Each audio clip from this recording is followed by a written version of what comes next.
ನಮಸ್ಕಾರ ಸ್ನೇಹಿತರೆ, ಎಲ್ಲರಿಗೂ ಸ್ಟಡಿ ಬೇಸ್ ಕನ್ನಡ ಯೂಟ್ಯೂಬ್ ಚಾನಲ್ಗೆ ಸ್ವಾಗತ. ಸ್ನೇಹಿತರನ್ನ ಇವತ್ತಿನೊಂದು ಕ್ಲಾಸ್ ಅಲ್ಲಿ ಮಾರ್ಚ್ ತಿಂಗಳ ಸಂಪೂರ್ಣ ಪ್ರಚಲಿತ ಘಟನೆಗಳನ್ನ ಡಿಸ್ಕಷನ್ ಮಾಡೋಣ. ತಮ್ಮೆಲ್ಲರಿಗೂ ಗೊತ್ತಿರುವ ಹಾಗೆ ನಾವು ಫುಲ್ ಮಂತ್ ಕರೆಂಟ್ ಅಫೇರ್ಸ್ ಅಲ್ಲಿ ಟಾಪ್ 50 ಕ್ವಶನ್ಸ್ ಗಳನ್ನ ಡಿಸ್ಕಷನ್ ಮಾಡ್ತೀವಿ. ಅವು ನಮ್ಮ ಎಕ್ಸಾಮ್ ದೃಷ್ಟಿಯಿಂದಾಗಿ ಇಂಪಾರ್ಟೆಂಟ್ ಆಗಿರುತ್ತೆ. ಸೊ ನೋಡಿ, ಈ ಒಂದು ಕ್ಲಾಸ್ ಅನ್ನ ಸ್ಟಾರ್ಟ್ ಮಾಡೋಕ್ಕಿಂತ ಮುಂಚಿತವಾಗಿ ನಿಮಗೆ ಸ್ಮಾಲ್ ಅನೌನ್ಸ್ಮೆಂಟ್ ಏನಿದ್ರೆ, ಏಪ್ರಿಲ್ ತಿಂಗಳ ಮ್ಯಾಗಝಿನ್ ರೆಡಿ ಆಗಿದೆ. ಅದರದ ಡೆಮೋನ ಇಲ್ಲಿ ತೋರಿಸ್ತಾ ಇದ್ದೀನಿ ನಾನು. ನಮ್ಮ ಮ್ಯಾಗಝಿನ್ ಯಾವ ತರ ಇರುತ್ತೆ ಅಂತಕ್ಕಂಥದ್ದು ನೋಡಿ. ಇದು ನಮ್ಮ ಮ್ಯಾಗಝಿನ್ ನ ಫ್ರಂಟ್ ಪೇಜಲ್ಲಿ ಪ್ರತಿಯೊಂದು ಇಶ್ಯೂವನ್ನ ನಾವು ಯಾವ ತರ ಕ್ಲಾಸ್ ಅಲ್ಲಿ ಕೊಡ್ತಾ ಇದೀವಿ ಅದಕ್ಕಿಂತಲೂ ಚೆನ್ನಾಗಿರ್ತಕ್ಕಂಥದ್ದು ಇನ್ ಡೆಪ್ತ್ ಇನ್ಫಾರ್ಮೇಶನ್ ಅನ್ನ ಪ್ರೊವೈಡ್ ಮಾಡ್ತೀವಿ. ಸೊ ಇಲ್ಲಿ ಕ್ಲಾಸ್ ಅಲ್ಲಿ ನೀವು ಕೊಟ್ಟಿರ್ತೀವಲ್ಲ, ಸೊ ಅದಕ್ಕಿಂತಲೂ ಇನ್ಫಾರ್ಮೇಶನ್ ಹೆಚ್ಚಿಗಿರುತ್ತೆ. ಅರ್ಥ ಆಯ್ತಾ? ಇದೆಲ್ಲ ಓದಾದ್ಮೇಲೆ ನಿಮಗೆ ಪ್ರಾಕ್ಟೀಸ್ ಮಾಡಕ್ಕೆ ನಾವು ಏನು ಕ್ಲಾಸ್ ಅಲ್ಲಿ ಮಾಡ್ತೀವಿ ಅವು MCQs ಜೊತೆಗೆ ಅದಕ್ಕಿಂತಲೂ ಹೆಚ್ಚಿನ ಇನ್ಫಾರ್ಮೇಶನ್, ಹೆಚ್ಚಿನ MCQsಗಳು ಇಲ್ಲಿ ಲಾಸ್ಟ್ಗೆ ನಿಮಗೆ ಪ್ರಾಕ್ಟೀಸ್ ಮಾಡಕ್ಕೆ ಕೊಡ್ತೀವಿ. ಅವೆಲ್ಲವ ನೀವು ಏನ್ ಮಾಡ್ಬೋದು, ಪ್ರಾಕ್ಟೀಸ್ ಕೂಡ ಮಾಡಬಹುದು. ಹಾಗಾದ್ರೆ ನಮ್ಮ ಚಾನಲ್ಗೆ ನೀವು ಯಾರಾದರೂ ಹೊಸದಾಗಿದ್ರೆ ಇವುಗಳನ್ನ ಯಾವ ತರ ಪಡೆದುಕೊಳ್ಬಹುದು ಅಂತಕ್ಕಂಥದ್ದು ಎಲ್ಲ ಇನ್ಫಾರ್ಮೇಶನ್ ಇಲ್ಲಿ ಕೊಡಲಾಗಿದೆ ನೋಡಿ. ನಿಮಗೆ ಎಷ್ಟಾಗುತ್ತೆ ಅಂದ್ರೆ ಒಂದು ಮಂತ್ಗೆ 40 ರೂಪೀಸ್ ಆಗುತ್ತೆ. 2023 ಜಾನ್ ಟು ಏಪ್ರಿಲ್ 2024 640 ಆಗುತ್ತೆ. 2022 ಜಾನ್ ಟು ಏಪ್ರಿಲ್ 2024 1140 ಆಗುತ್ತೆ. ಡಿಸ್ಕೌಂಟ್ ಆಗಿ 1040 ಅಲ್ಲಿ ಸಿಗುತ್ತೆ. ಐದಾರು PhonePe, Google Pay, Paytm, ಬಿಪೇ ಮುಖಾಂತರ ನಂಬರ್ಗೆ ಪೇ ಮಾಡೋದನ್ನ ವಾಟ್ಸಪ್ ಅಥವಾ ಟೆಲಿಗ್ರಾಮ್ ಮುಖಾಂತರ ಪೇಮೆಂಟ್ ಮಾಡೋ ರಿಸಿಪ್ಟ್ ಕಳಿಸ್ರಿ. ನಮ್ಮ ನೋಟ್ಸ್ಗಳನ್ನ PDF ಫಾರ್ಮ್ಯಾಟ್ ಅಲ್ಲಿ ತಮಗೆ ನಾವೇನ್ ಮಾಡ್ತೀವಿ, ಪ್ರೊವೈಡ್ ಮಾಡ್ತೀವಿ. ಅಥವಾ ಇವುಗಳಿಗೆ ನಾವೇನ್ ಕರಿತೀವಿ, ಈ ಮ್ಯಾಗಝಿನ್ ಅಂತ ಹೇಳ್ತೀವಿ. ನಿಮಗೆ ಏನಂದ್ರೆ PDF ಫಾರ್ಮ್ಯಾಟ್ ಇರತಕ್ಕಂಥ ಮ್ಯಾಗಝಿನ್ ಪ್ರೊವೈಡ್ ಮಾಡ್ತೀವಿ. ಎಸ್ ನೋಡಿ, ವಿತೌಟ್ ವೇಸ್ಟಿಂಗ್ ಅವರ್ ಟೈಮ್ ಈ ಒಂದು March full month current affairs ಅನ್ನ ಸ್ಟಾರ್ಟ್ ಮಾಡೋಣ. ರೆಡಿಯಾಗಿ ಎಲ್ಲರೂ ನೋಡಿ. ಮೊದಲನೇ ಪ್ರಶ್ನೆ ಅಂತ ಕೇಳಿದ್ರೆ ಅಂದ್ರೆ, 96ನೇ ಆವೃತ್ತಿಯ ಆಸ್ಕರ್ ಪ್ರಶಸ್ತಿ ಪಡೆದ ಅತ್ಯುತ್ತಮ ಚಿತ್ರ ಯಾವುದು ಅಂತ ಪ್ರಶ್ನೆಯನ್ನ ಕೇಳಿದ್ದಾರೆ. ಅದಕ್ಕೆ ಸರಿಯಾಗಿರ್ತಕ್ಕಂಥ ಉತ್ತರ ಯಾವುದಂದ್ರೆ ದಟ್ ಈಸ್ ಮೂರನೇ ಆಪ್ಷನ್, ಓಪನ್ ಹೈಮರ್. ಇದಕ್ಕೆ ಸರಿಯಾಗಿರ್ತಕ್ಕಂಥ ಉತ್ತರವಾಗಿದೆ. ನೋಡಿ, ಇಂಪಾರ್ಟೆಂಟ್ ಆಗಿರ್ತಕ್ಕಂಥ ಪ್ರಶ್ನೆ. ಮುಂದೆ ಬರ್ತಕ್ಕಂಥ ಎಕ್ಸಾಮ್ ಅಲ್ಲಿ ಎಲ್ಲಾ ಎಕ್ಸಾಮಿನೇಷನ್ ದೃಷ್ಟಿಯಿಂದಾಗಿ ಇಂಪಾರ್ಟೆಂಟ್. ಇತ್ತೀಚೆಗೆ ಲಾಸ್ ಏಂಜಲೀಸ್ ನಲ್ಲಿ 96ನೇ ಆಸ್ಕರ್ ಪ್ರಶಸ್ತಿಗಳನ್ನ ನೀಡಲಾಯಿತು. ಪರಮಾಣು ಬಾಂಬ್ ಜನಕರ ಪೈಕಿ ಒಬ್ಬರಾದ ರಾಬರ್ಟ್ ಓಪನ್ ಹೈಮರ್ ಜೀವನ ಚರಿತ್ರೆ ಆಧರಿಸಿದ ಓಪನ್ ಹೈಮರ್ ಇಂಗ್ಲಿಷ್ ಚಿತ್ರ ಒಟ್ಟು 7 ಪ್ರಶಸ್ತಿಗಳನ್ನು ಗೆದ್ದುಕೊಂಡಿದೆ. ಒಟ್ಟು 13 ವಿಭಾಗಗಳಲ್ಲಿ ಚಿತ್ರ ಪ್ರಶಸ್ತಿಗೆ ನಾಮಾಂಕನಗೊಂಡಿರ್ತಕ್ಕಂಥದ್ದು. ಆಯ್ತಾ? 96ನೇ ಆಸ್ಕರ್ ಪ್ರಶಸ್ತಿಯ ಒಂದು ಅತ್ಯುತ್ತಮ ಚಿತ್ರ ಪ್ರಶಸ್ತಿ ಪಡೆದುಕೊಂಡಿರ್ತಕ್ಕಂಥ ಚಿತ್ರವೂ ಕೂಡ ಯಾವುದಾಗಿದೆ ಅಂದ್ರೆ ಓಪನ್ ಹೈಮರ್ ಅಂತಕ್ಕಂಥದ್ದು. ಅತ್ಯುತ್ತಮ ಸಾಕ್ಷ್ಯಚಿತ್ರ ವಿಭಾಗದಲ್ಲಿ ಭಾರತದಿಂದ ಸ್ಪರ್ಧಿಸಿದ ಟು ಕಿಲ್ ಎ ಟೈಗರ್ ಚಿತ್ರ ಪ್ರಶಸ್ತಿ ಗೆಲ್ಲುವಲ್ಲಿ ವಿಫಲವಾಯಿತು. ಭಾರತ ಯಾವುದೇ ಚಿತ್ರ ಅಥವಾ ಯಾವುದೇ ನಟರು ಈ ಬಾರಿ ಪ್ರಶಸ್ತಿಗೆ ಆಯ್ಕೆಯಾಗಿಲ್ಲ. ಇದು ಇಂಪಾರ್ಟೆಂಟ್ ಆಗಿರ್ತಕ್ಕಂಥದ್ದು. ಸ್ಪಷ್ಟತೆ ಇರಲಿ ಫಸ್ಟ್ ನಿಮ್ ತಲೆಯಲ್ಲಿ. ಅರ್ಥ ಆಯ್ತಾ? ಇನ್ನು ವಿಜೇತರ ಪಟ್ಟಿ ಬಗ್ಗೆ ನೋಡ್ತಾ ಬಂದಾಗ ಇಲ್ಲಿ ಮೊದಲನೇದು ಯಾವುದಂದ್ರೆ ಅತ್ಯುತ್ತಮ ಒಂದು ಚಿತ್ರ ಯಾವುದಂದ್ರೆ ಓಪನ್ ಹೈಮರು ಇಂಪಾರ್ಟೆಂಟು. ಅತ್ಯುತ್ತಮ ನಿರ್ದೇಶಕ ಯಾರಂದ್ರೆ ಕ್ರಿಸ್ಟೋಫರ್ ನೋಲನ್ ಅಂತಕ್ಕಂಥವ್ರು, ಅದನ್ನು ಕೂಡ ಓಪನ್ ಹೈಮರ್ ಚಿತ್ರದ ಒಂದು ನಿರ್ದೇಶನಕ್ಕಾಗಿ.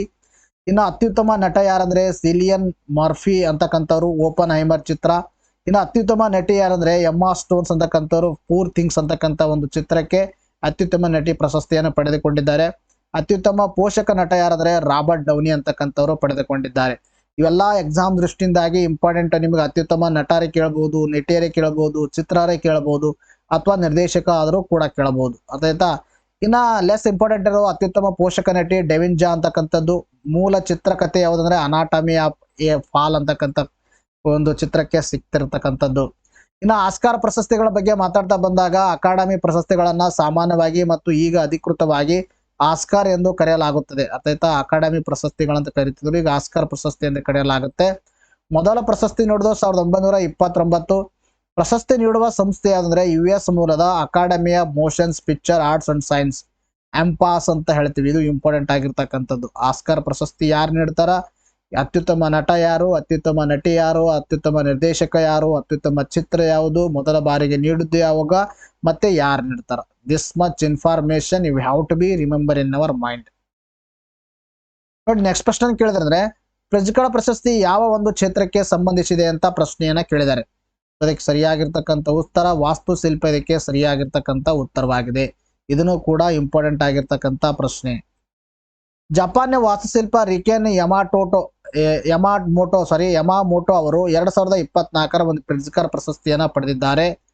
ಪ್ರಶಸ್ತಿ 45 ವರ್ಷಗಳ ಇತಿಹಾಸದುದ್ದಕ್ಕೂ ಜಪಾನ್ನ ಅತಿ ಹೆಚ್ಚು ಪ್ರಶಸ್ತಿ ವಿಜೇತರು ಹೊಂದಿರುವ ರಾಷ್ಟ್ರವಾಗಿ ನಿಂತಿದೆ. ಆಯ್ತಾ? ಪ್ರಿಜ್ಕರ್ ಪ್ರಶಸ್ತಿ ಪಡೆಯುವಲ್ಲಿ ಜಪಾನ್ ಇಲ್ಲಿವರೆಗೆ ಯಶಸ್ವಿಯಾಗಿದೆ. 2024ನೇ ಸಾಲಿನ ಪ್ರಿಜ್ಕರ್ ಪ್ರಶಸ್ತಿ ಅಂತಕ್ಕಂಥದ್ದು ರಿಕೆನ್ ಯಮಾಮೋಟೋ ಅಂತಕ್ಕಂಥವ್ರಿಗೆ ನೀಡಿದ್ದಾರೆ. ಇವರು ಜಪಾನ್ ದೇಶದವರು. ಆಮೇಲೆ ಈ ಒಂದು ಪ್ರಿಜ್ಕರ್ ಪ್ರಶಸ್ತಿ ಯಾವ ಕ್ಷೇತ್ರಕ್ಕೆ ನೀಡಲಾಗುತ್ತೆ ಅಂದ್ರೆ ಇದು ವಾಸ್ತುಶಿಲ್ಪ ಕ್ಷೇತ್ರಕ್ಕೆ ನೀಡಲಾಗುತ್ತೆ. ಈ ಪ್ರಶಸ್ತಿ ಪಡೆದ ಜಪಾನ್ನ 9ನೇ ವಾಸ್ತುಶಿಲ್ಪಿಯಾಗಿದ್ದಾರೆ. 2024ರ ಪ್ರಶಸ್ತಿ 53ನೇ ಒಂದು ಪ್ರಶಸ್ತಿಯಾಗಿದೆ. ಎಕ್ಸಾಮ್ ಅಲ್ಲಿ ಇದನ್ನು ಕೂಡ ಕೇಳಬಹುದು. 53ನೇ ಒಂದು ಪ್ರಿಟ್ಜ್ಕರ್ ಪ್ರಶಸ್ತಿಗೆ ಆಯ್ಕೆಯಾದವರು ಯಾರು ಅಂತ ಕೇಳಿದಾಗ ರೆಕೆನ್ ಯಮಾಮೋಟೋ ಅಂತಕ್ಕಂಥವ್ರು ಗೊತ್ತಿರಬೇಕು. ಯಾವ ಕ್ಷೇತ್ರ ಅಂದ್ರೆ ವಾಸ್ತುಶಿಲ್ಪ. ಪ್ರಿಟ್ಜ್ಕರ್ ಪ್ರಶಸ್ತಿ ಬಗ್ಗೆ ಮಾತಾಡ್ತಾ ಬಂದಾಗ ನೀಡುವ ಕ್ಷೇತ್ರ ವಾಸ್ತುಶಿಲ್ಪ ಕ್ಷೇತ್ರಕ್ಕೆ ನೀಡಲಾಗುತ್ತೆ. ವಾಸ್ತುಶಿಲ್ಪಗಳನ್ನು ಗೌರವಿಸಲು ನೀಡುವ ಒಂದು ಅಂತಾರಾಷ್ಟ್ರೀಯ ಪ್ರಶಸ್ತಿಯಾಗಿದೆ. 1979ರಲ್ಲಿ ಜೆ.ಎ. ಪ್ರಿಟ್ಜ್ಕರ್ ಮತ್ತು ಅವರ ಪತ್ನಿ ಸಿಂಡಿ ಅವರು ಇದನ್ನ ಸ್ಥಾಪನೆ ಮಾಡಿರ್ತಕ್ಕಂಥದ್ದು. ಇದನ್ನು ವಾಸ್ತುಶಿಲ್ಪದ ನೋಬೆಲ್ ಎಂದು ಕರೆಯಲಾಗುತ್ತೆ. ಇದನ್ನು ಕೂಡ ಇಂಪಾರ್ಟೆಂಟ್ ಆಗಿರ್ತಕ್ಕಂಥದ್ದು. ವಾಸ್ತುಶಿಲ್ಪದ ನೋಬೆಲ್ ಅಂತ ನಾವು ಯಾವ ಪ್ರಶಸ್ತಿ ಕರಿತೀವಿ ಅಂದ್ರೆ ಅದಕ್ಕೆ ನಾವು ಪ್ರಿಟ್ಜ್ಕರ್ ಪ್ರಶಸ್ತಿಗೆ ಕರಿತೀವಿ. ಇದರ ಬಹುಮಾನ $1,00,000 ಅಮೆರಿಕನ್ ಅನ್ನ ನೀಡಲಾಗುತ್ತೆ. ನೋಡಿ, ನೆಕ್ಸ್ಟ್ ಪ್ರಶ್ನೆ ಇಂಪಾರ್ಟೆಂಟ್ ಏನಂತ ಕೇಳಿದ್ರೆ ಮಲಯಾಳಂ ಕಥೆಗಳ ಕೃತಿ ರಚಿಸಿದವರು ಯಾರು ಅಂತ ಪ್ರಶ್ನೆಯನ್ನ ಕೇಳಿದ್ದಾರೆ. ಅದಕ್ಕೆ ಸರಿಯಾಗಿರ್ತಕ್ಕಂಥ ಉತ್ತರ ಯಾವುದಂದ್ರೆ ಕೆ ಗಂಗಾಧರನ್ ಇದಕ್ಕೆ ಸರಿಯಾಗಿರ್ತಕ್ಕಂಥ ಉತ್ತರವಾಗಿದೆ. ನೋಡ್ರಿ, ಬಹಳ ಇಂಪಾರ್ಟೆಂಟ್ ಆಗಿರ್ತಕ್ಕಂಥ ಪ್ರಶ್ನೆ ಇದನ್ನು ಕೂಡ. ನೋಡಿ ಏನಂದ್ರೆ ಈಗ ಒಂದು ಕೇಂದ್ರ ಸಾಹಿತ್ಯ ಅಕಾಡೆಮಿ ಪ್ರಶಸ್ತಿ ಅಂತ ತಮ್ಮೆಲ್ಲರಿಗೂ ಗೊತ್ತಿದೆ. ಸೊ ಕೇಂದ್ರ ಸಾಹಿತ್ಯ ಅಕಾಡೆಮಿ ಪ್ರಶಸ್ತಿ ಹಾಗೆ ಕೇಂದ್ರ ಸಾಹಿತ್ಯ ಅಕಾಡೆಮಿ ಪ್ರಶಸ್ತಿ ಹಾಗೆ ಇಲ್ಲಿ ಅನುವಾದಿತ ಅಕಾಡೆಮಿ ಪ್ರಶಸ್ತಿ ಅಂತಾನೆ ಹೇಳ್ಬೋದು. ಕೇಂದ್ರ ಸಾಹಿತ್ಯ ಅಕಾಡೆಮಿಯಿಂದ ನೀಡುವ ಅನುವಾದಿತ ಕೃತಿಗಳಿಗೆ, ಅನುವಾದನೆ ಮಾಡಿರ್ತಕ್ಕಂಥ ಕೃತಿಗಳಿಗೆ ಕೇಂದ್ರ ಸಾಹಿತ್ಯ ಅಕಾಡೆಮಿ ಪ್ರಶಸ್ತಿಯನ್ನು ನೀಡಲಾಗಿದೆ. 2024ನೇ ಸಾಲಿನಲ್ಲಿ ಭಾಷಾಂತರ ವಿಭಾಗದಲ್ಲಿ 24 ಕೃತಿಗಳಿಗೆ ಪ್ರಶಸ್ತಿಯನ್ನ ಘೋಷಣೆ ಮಾಡಲಾಗಿದೆ. ಸೊ ಅಂಥದ್ರಲ್ಲಿ ಗಂಗಾಧರ್ ಅಂತಕ್ಕಂಥವ್ರಿಗೆ ಮಲಯಾಳಂ ಕಥೆಗಳು ಅಂತ ಕೃತಿಗೆ ಏನಾಗಿದೆ ಅಂದ್ರೆ ಒಂದು ಅನುವಾದಿತ ಪ್ರಶಸ್ತಿಯನ್ನ ಸಿಕ್ಕಿರ್ತಕ್ಕಂಥದ್ದು. ಕೇಂದ್ರ ಸಾಹಿತ್ಯ ಅಕಾಡೆಮಿಯಿಂದ ಅನುವಾದಿತ ಕೃತಿಗಳಿಗೆ ನೀಡಲಾಗುವ 2023ನೇ ಸಾಲಿನ ಪ್ರಶಸ್ತಿಗಳನ್ನ ಘೋಷಣೆ ಮಾಡಿದ್ದು ಲೇಖಕ ಕೆ ಗಂಗಾಧರನ್ ಅವರನ್ನ ಮಲಯಾಳಂ ಕಥೆಗಳು ಕನ್ನಡ ವಿಭಾಗದಿಂದ ಆಯ್ಕೆಯಾಗಿದೆ. ಅರ್ಥ ಆಯ್ತಾ? ಮಲಯಾಳಂ ಕಥೆಗಳು ಇದು ಕನ್ನಡ ವಿಭಾಗದಿಂದ ಆಯ್ಕೆಯಾಗಿರ್ತಕ್ಕಂಥದ್ದು ಇಂಪಾರ್ಟೆಂಟ್. ಮಲಯಾಳಂ ಭಾಷೆ ವಿವಿಧ ಲೇಖಕರು ಸಣ್ಣ ಕಥೆಗಳನ್ನ ಕನ್ನಡಕ್ಕೆ ಭಾಷಾಂತರಿಸಿ ಗಂಗಾಧರನ್ ಈ ಕೃತಿಯನ್ನ ರಚಿಸಿದ್ದಾರೆ. ಅರ್ಥ ಆಯ್ತಾ? ಕನ್ನಡಕ್ಕೆ ಇವರು ಏನ್ ಮಾಡಿದ್ರೆ ಭಾಷಾಂತರವನ್ನ ಮಾಡಿದ್ದಾರೆ. ಅದಕ್ಕೆ ಇವರಿಗೆ ಕೇಂದ್ರ ಸಾಹಿತ್ಯ ಅಕಾಡೆಮಿ ಒಂದು ಅನುವಾದಿತ ಕೃತಿಗಳಿಗೆ ನೀಡುವ ಒಂದು ಕನ್ನಡ ವಿಭಾಗದಲ್ಲಿ ಇವರಿಗೆ ಈ ಪ್ರಶಸ್ತಿ ಸಿಕ್ಕಿರ್ತಕ್ಕಂಥದ್ದು. ಇದು ಸೇರಿದಂತೆ ಅಕಾಡೆಮಿ ವಿವಿಧ ಭಾಷೆಗಳು 24 ಕೃತಿಗಳಿಗೆ ಭಾಷಾಂತರ ಪ್ರಶಸ್ತಿಯನ್ನು ಪ್ರಕಟಿಸಿದ್ದು ಪ್ರಶಸ್ತಿಯ 50,000 ನಗದು ಮತ್ತು ಸ್ಮರಣಿಕೆಯನ್ನು ಒಳಗೊಂಡಿರುತ್ತೆ. ಇನ್ಫೋಸಿಸ್ ಫೌಂಡೇಶನ್ ನ ಅಧ್ಯಕ್ಷೆಯಾಗಿರ್ತಕ್ಕಂಥ ಸುಧಾಮೂರ್ತಿ ಅವರ ಮಕ್ಕಳಿಗೆ ನನ್ನ ಮೆಚ್ಚಿನ ಕೃತಿಯ ಒಂದು ಸಂಸ್ಕೃತ ಅನುವಾದ ರುಚಿರ ಬಾಲಕಥಃ ಅನುವಾದಕಿ ನಾಗರತ್ನ ಹೆಗಡೆ ಅವರಿಗೆ ಪ್ರಶಸ್ತಿ ಕೂಡ ಸಿಕ್ಕಿದೆ. ಇದನ್ನು ಕೂಡ ಇಂಪಾರ್ಟೆಂಟ್. ಇದು ಮಕ್ಕಳಿಗೆ ನನ್ನ ನೆಚ್ಚಿನ ಕಥೆಗಳು ಈ ಒಂದು ಕೃತಿಯ ಕರ್ತೃ ಯಾರಂದ್ರೆ ಸುಧಾಮೂರ್ತಿ ಅವರು. ಅರ್ಥ ಆಯ್ತಾ? ಇದಕ್ಕೆ ಏನ್ ಮಾಡಿದ್ದಾರೆ, ಸಂಸ್ಕೃತದಲ್ಲಿ ಅನುವಾದವನ್ನ ಮಾಡಿದ್ದಾರೆ. ರುಚಿರ ಬಾಲಕಥಃ ಅಂತಕ್ಕಂಥವ್ರು ಅನುವಾದ ಮಾಡಿದವ್ರು ಯಾರಂದ್ರೆ ನಾಗರತ್ನ ಹೆಗಡೆ ಅವರಿಗೂ ಕೂಡ ಈ ಪ್ರಶಸ್ತಿಯನ್ನ ಸಿಕ್ಕಿರ್ತಕ್ಕಂಥದ್ದು ಇಂಪಾರ್ಟೆಂಟ್. ಕೋಟಾ ಶಿವರಾಮ್ ಕಾರಂತ್ ಅವರ ಒಂದು ಚೋಮನ ದುಡಿ ಕೃತಿ ಒಂದು ಕಾಶ್ಮೀರ ಭಾಷೆ ಅನುವಾದಿತ ಚೋಮಸುನ್ ದೋಲ್ ಅನುವಾದಕ ಗುಲ್ಜರ್ ಅಹಮದ್ ರತರ್ ಕೃತಿಯು ಕೂಡ ಆಯ್ಕೆಯಾಗಿದೆ. ನೋಡಿ, ಇದು ಇಂಪಾರ್ಟೆಂಟ್. ನಿಮ್ಮ ಎಕ್ಸಾಮ್ ಅಲ್ಲಿ ಕೇಳ್ತಾರೆ. ಕರ್ನಾಟಕ ಕರೆಂಟ್ ಅಫೇರ್ಸ್ ಅಡಿಯಲ್ಲಿ ನಿಮಗೆ KS ಎಕ್ಸಾಮಿನೇಷನ್ ಪೇಪರ್ 2 ಅಲ್ಲಿ ಈ ಪ್ರಶ್ನೆಗಳನ್ನ ಕೇಳಬಹುದು. ಕೋಟಾ ಶಿವರಾಮ್ ಕೃತಿಯವರ ಚೋಮನ ದುಡಿ ಕೃತಿಯನ್ನ ಕಾಶ್ಮೀರ ಭಾಷೆಯಲ್ಲಿ ಅದನ್ನ ಅನುವಾದನೆ ಮಾಡಿದವರು ಯಾರಾದ್ರೆ ಗುಲ್ಜರ್ ಅಹಮದ್ ರತಾರ್ ಅಂತಕ್ಕಂಥದ್ದು ಗೊತ್ತಿರಬೇಕು, ಇಂಪಾರ್ಟೆಂಟ್. ಕೇಂದ್ರ ಸಾಹಿತ್ಯ ಅಕಾಡೆಮಿ ಬಗ್ಗೆ ಮಾತಾಡ್ತಾ ಬಂದಾಗ ಸ್ಥಾಪನೆ ಆಗೋದು 1954 ಮಾರ್ಚ್ 12. ಇದರ ಒಂದು ಕೇಂದ್ರ ಕಚೇರಿ ಅಂದ್ರೆ ರವೀಂದ್ರ ಭವನ್ ದೆಹಲಿಯಲ್ಲಿ ಕಂಡು ಬರುತ್ತೆ. ಪ್ರಸ್ತುತ ಅಧ್ಯಕ್ಷರು ಯಾರಿದ್ದಾರೆ ಅಂತಕ್ಕಂಥದ್ದು ಎಲ್ಲರೂ ಕಮೆಂಟ್ ಸೆಕ್ಷನ್ ಅಲ್ಲಿ ಉತ್ತರವನ್ನು ತಿಳಿಸಿ. ಇದರ ಒಂದು ಸಚಿವಾಲಯ ಅಂದರೆ ಕೇಂದ್ರ ಸಂಸ್ಕೃತ ಸಚಿವಾಲಯದಲ್ಲಿ ಕಾರ್ಯವನ್ನ ನಿರ್ವಹಿಸುತ್ತೆ. ಇತ್ತೀಚೆಗೆ ಸುಖಬೀರ್ ಸಿಂಗ್ ಸಂಧು ಮತ್ತು ಜ್ಞಾನೇಶ್ ಕುಮಾರ್ ಯಾವ ಸಂಸ್ಥೆಯ ಸದಸ್ಯರಾಗಿ ನೇಮಕಗೊಂಡಿದ್ದಾರೆ ಅಂತ ಪ್ರಶ್ನೆಯನ್ನ ಕೇಳಿದ್ದಾರೆ. ಅದಕ್ಕೆ ಸರಿಯಾಗಿರ್ತಕ್ಕಂಥ ಉತ್ತರ ಅಂದ್ರೆ ಕೇಂದ್ರ ಚುನಾವಣಾ ಆಯೋಗ ಇದಕ್ಕೆ ಸರಿಯಾಗಿರ್ತಕ್ಕಂಥ ಉತ್ತರವಾಗಿದೆ. ನೋಡ್ರಿ, ನಿಮಗೆ ನೆಕ್ಸ್ಟ್ ಬರ್ತಕ್ಕಂಥ ಎಕ್ಸಾಮಿನೇಷನ್ ಅಲ್ಲಿ I think that there should be one question on central election commission. ಈ ಒಂದು ಇಲೆಕ್ಷನ್ ಕಮಿಷನ್ ಮೇಲೆ ಫಿಕ್ಸ್ ಒಂದು ಕ್ವಶನ್ ಬರಬಹುದು ಅಂತ ನನ್ನ ಅನಿಸಿಕೆ. ಅರ್ಥ ಆಯ್ತಾ? ಈ ಇಲೆಕ್ಷನ್ ಕಮಿಷನ್ ಮೇಲೆ ಸ್ವಲ್ಪ ನೀವು ಫೋಕಸ್ ಮಾಡಬೇಕು. ಮಹತ್ವದ ಬೆಳವಣಿಗೆಗೆ ಪ್ರಧಾನಿ ನರೇಂದ್ರ ಮೋದಿ ನೇತೃತ್ವದ ಸಮಿತಿಯ ಒಂದು ಮಾಜಿ ಅಧಿಕಾರಿ ಸುಖಬೀರ್ ಸಿಂಗ್ ಸಂಧು ಮತ್ತು ಜ್ಞಾನೇಶ್ ಕುಮಾರ್ ಅವರನ್ನ ನೂತನ ಚುನಾವಣಾ ಆಯುಕ್ತರಾಗಿ ನೇಮಕ ಮಾಡಲಾಗಿದೆ. ಸಂಧು ಮತ್ತು ಕುಮಾರ್ ಇಬ್ಬರು 1988ರ ಬ್ಯಾಚಿನ ಒಂದು ನಿವೃತ್ತ IAS ಅಧಿಕಾರಿಗಳಾಗಿದ್ದು, ಸಂಧು ಉತ್ತರಾಖಂಡ ಮತ್ತು ಜ್ಞಾನೇಶ್ ಕೇರಳ ಕ್ಯಾಡರ್ದಿಂದ ಆಯ್ಕೆಯಾಗಿದ್ದು ಕೇರಳ ಕ್ಯಾಡರ್ದಿಂದ ಅವರು IAS ಅಧಿಕಾರಿಯಾಗಿ ಕಾರ್ಯನಿರ್ವಹಿಸ್ತಾ ಇದ್ರು. ಈಗ ಅವರಿಗೆ ಕೇಂದ್ರ ಚುನಾವಣಾ ಆಯೋಗದ ಆಯುಕ್ತರಾಗಿ ನೇಮಕ ಮಾಡಲಾಗಿರ್ತಕ್ಕಂಥದ್ದು. ಸೊ ಕೇಂದ್ರ ಚುನಾವಣಾ ಆಯೋಗ ಸೆಂಟ್ರಲ್ ಇಲೆಕ್ಷನ್ ಕಮಿಷನ್ ಬಗ್ಗೆ ಮಾತಾಡ್ತಾ ಬಂದಾಗ ಸ್ಥಾಪನೆ ಆಗೋದು 1950 ಜನವರಿ 25. ಸೊ ಅದರ ಒಂದು ಸವಿ ನೆನಪಿಗಾಗಿ ಜನವರಿ 25ರನ್ನ ರಾಷ್ಟ್ರೀಯ ಮತದಾರ ದಿನ ಅಂತ ಸೆಲೆಬ್ರೇಟ್ ಮಾಡ್ತೀವಿ. ಇದರ ಕೇಂದ್ರ ಕಚೇರಿ ನವದೆಹಲಿಯಲ್ಲಿದೆ. ಕೇಂದ್ರ ಚುನಾವಣಾ ಆಯೋಗ it is one of the constitutional body. ಇದು ಒಂದು ಸಂವಿಧಾನಾತ್ಮಕ ಸಂಸ್ಥೆಯಾಗಿದೆ. ಇದರ ಒಂದು ಸ್ಥಾಪನೆ ಕುರಿತು ತಿಳಿಸುವ ವಿಧಿ ಯಾವುದಂದ್ರೆ 324ನೇ ವಿಧಿ which deals with the election commission of India. Bharat ಮೊದಲ ಸಾರ್ವತ್ರಿಕ ಚುನಾವಣೆ ನಡೆದ 1951-52ರಲ್ಲಿ. ಮೊದಲ ಮುಖ್ಯ ಚುನಾವಣಾ ಆಯುಕ್ತರಾಗಿ ಕಾರ್ಯವನ್ನು ನಿರ್ವಹಿಸಿದರು ಸುಕುಮಾರ್ ಸೇನಾ ಅಂತಕ್ಕಂಥವ್ರು. ಮೊದಲ ಮಹಿಳಾ ಮುಖ್ಯ ಚುನಾವಣಾಯುಕ್ತರಾಗಿ ಕಾರ್ಯನಿರ್ವಹಿಸೋದು VS ರಮಾದೇವಿ ಅವರು. ನೇಮಕ ಮಾಡುವರು ಮುಖ್ಯ ಚುನಾವಣಾ ಆಯುಕ್ತರು ಮತ್ತು ಇತರ ಚುನಾವಣಾ ಆಯುಕ್ತರು ರಾಷ್ಟ್ರಪತಿಯವರು. One should have to remember that ವಿಧಾನಸಭೆ ಚುನಾವಣೆ, ಲೋಕಸಭಾ ಚುನಾವಣೆ, ರಾಷ್ಟ್ರಪತಿ ಚುನಾವಣೆ ಮತ್ತು ಉಪರಾಷ್ಟ್ರಪತಿ ಚುನಾವಣೆಗಳನ್ನು ನಡೆಸುವ ಜವಾಬ್ದಾರಿ ಸೆಂಟ್ರಲ್ ಎಲೆಕ್ಷನ್ ಕಮಿಷನ್ ಅಥವಾ ಎಲೆಕ್ಷನ್ ಕಮಿಷನ್ ಆಫ್ ಇಂಡಿಯಾ ಹೊಂದಿರತಕ್ಕಂಥದ್ದು.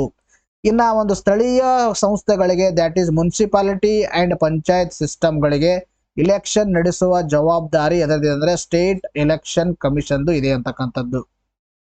ಚುನಾವಣಾ ಆಯುಕ್ತರ ಒಂದು ನೇಮಕಾತಿಯಲ್ಲಿ ಬದಲಾವಣೆಯಾಗಿದೆ, ಅದರ ಬಗ್ಗೆನೂ ಕೂಡ ಡಿಸ್ಕಷನ್ ಮಾಡೋಣ. ಪ್ರಧಾನಿ, ಲೋಕಸಭೆ ವಿರೋಧ ಪಕ್ಷದ ನಾಯಕ ಮತ್ತು ಕೇಂದ್ರ ಸಚಿವರೊಳಗೊಂಡ ಆಯ್ಕೆ ಸಮಿತಿ ರಚಿಸಬೇಕು. ಇದರಲ್ಲಿ ಸುಪ್ರೀಂ ಕೋರ್ಟ್ ಜಡ್ಜ್ ಇರಲ್ಲ ಅಂತಕ್ಕಂಥದ್ದು ಗೊತ್ತಿರಬೇಕು. CJI ಅನ್ನ ತೆಗೆದುಹಾಕಲಾಗಿದೆ. ಈ ಸಮಿತಿ ಶಿಫಾರಸಿನ ಮೇರೆಗೆ ರಾಷ್ಟ್ರಪತಿಯವರು ನೇಮಕ ಮಾಡುತ್ತಾರೆ. ಇವರ ಅವಧಿ 6 ವರ್ಷ ಅಥವಾ 65 ವರ್ಷ ವಯಸ್ಸಾಗಿರಬೇಕು ಇವರಿಗೆ, ವಿಚ್ ಎವರ್ ಇಸ್ ಅರ್ಲಿಯರ್.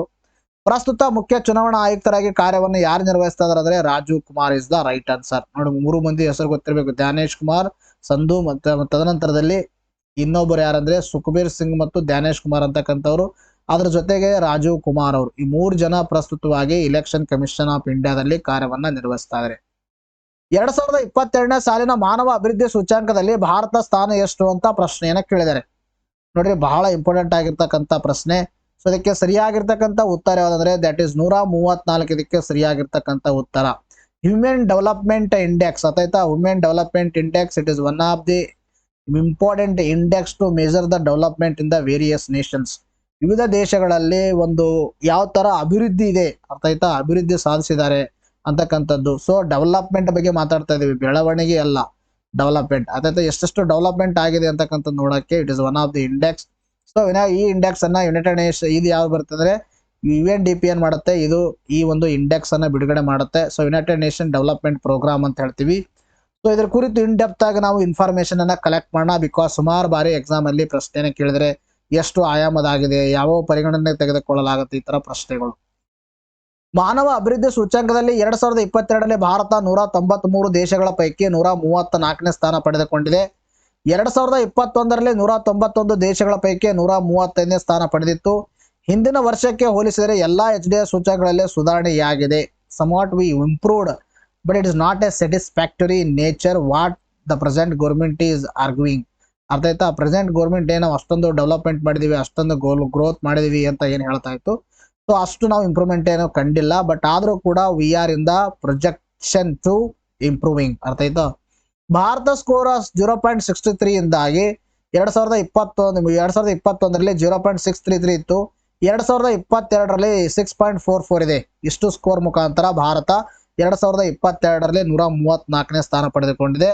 ಜೀವಿತಾವಧಿ 67.2 ಇಂದಾಗಿ 67.7 ವರ್ಷಗಳಿಗೆ ಏರಿಕೆಯಾಗಿದೆ. ಇದನ್ನು ಕೂಡ ಇಂಪಾರ್ಟೆಂಟು. ನಿರೀಕ್ಷಿತ ವರ್ಷಗಳ ಶಾಲಾ ಶಿಕ್ಷಣ 11.9 ಈ ವರ್ಷಗಳಿಂದ 12.6 ವರ್ಷಗಳಿಗೆ ಏರಿಕೆಯಾಗಿದೆ.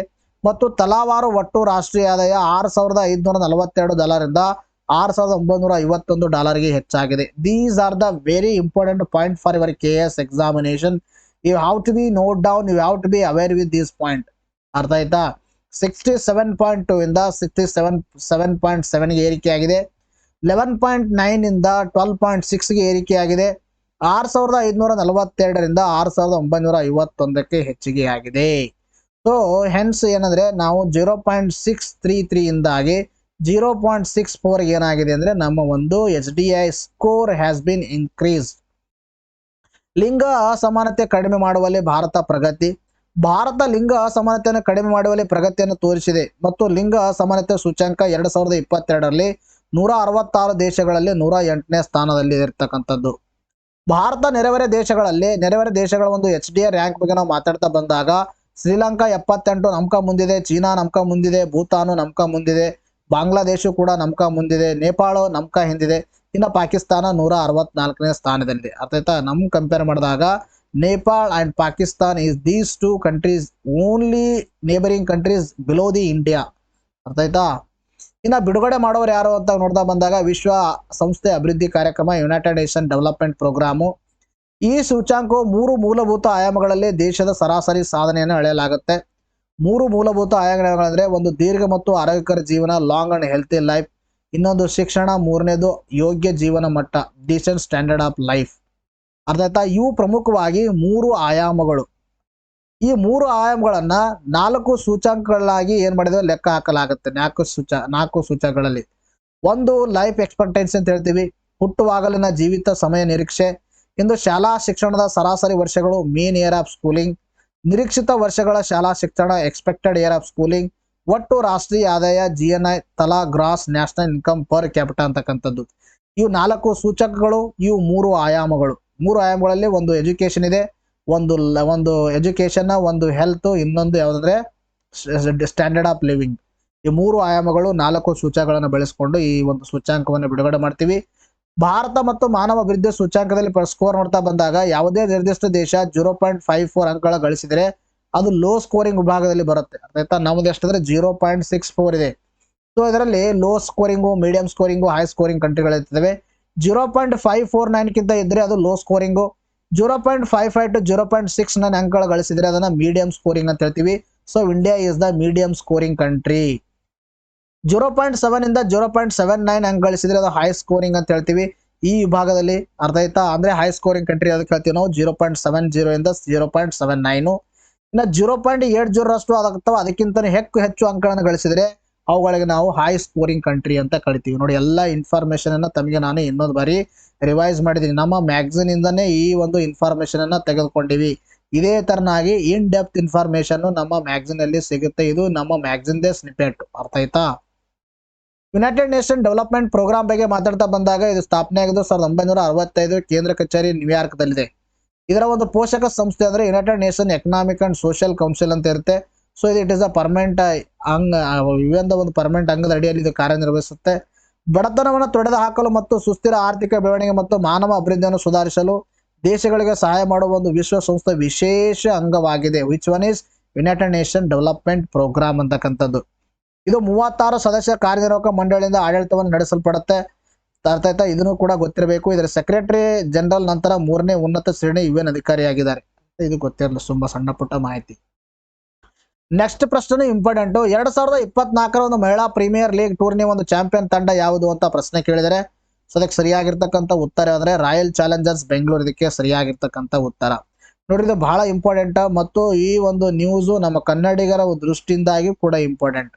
ಯಾಕಂದ್ರೆ ಇಲ್ಲಿವರೆಗೆ ಬಾಯ್ಸ್ ಆದ್ರೂ ಗೆಲ್ಲಿಲ್ಲ ಅಂದ್ರೆ ಹೆಣ್ಮಕ್ಳಾದ್ರೂ ಕೂಡ ಏನ್ ಮಾಡಿದಾರೆ ಅಂದ್ರೆ ಕಡೆಗೆ ಹೆಣ್ಮಕ್ಳಾದ್ರೂ ಏನ್ ಮಾಡಿದಾರೆ ಅಂದ್ರೆ 2024ನೇ ಸಾಲಿನ ಒಂದು ಏನು IPL ಇತ್ತು ಒಂದು ಮಹಿಳೆಯರ ವಿಭಾಗದ್ದು ಅದನ್ನ ಗೆದ್ದುಕೊಂಡಿದ್ದಾರೆ. ಇಂಪಾರ್ಟೆಂಟು.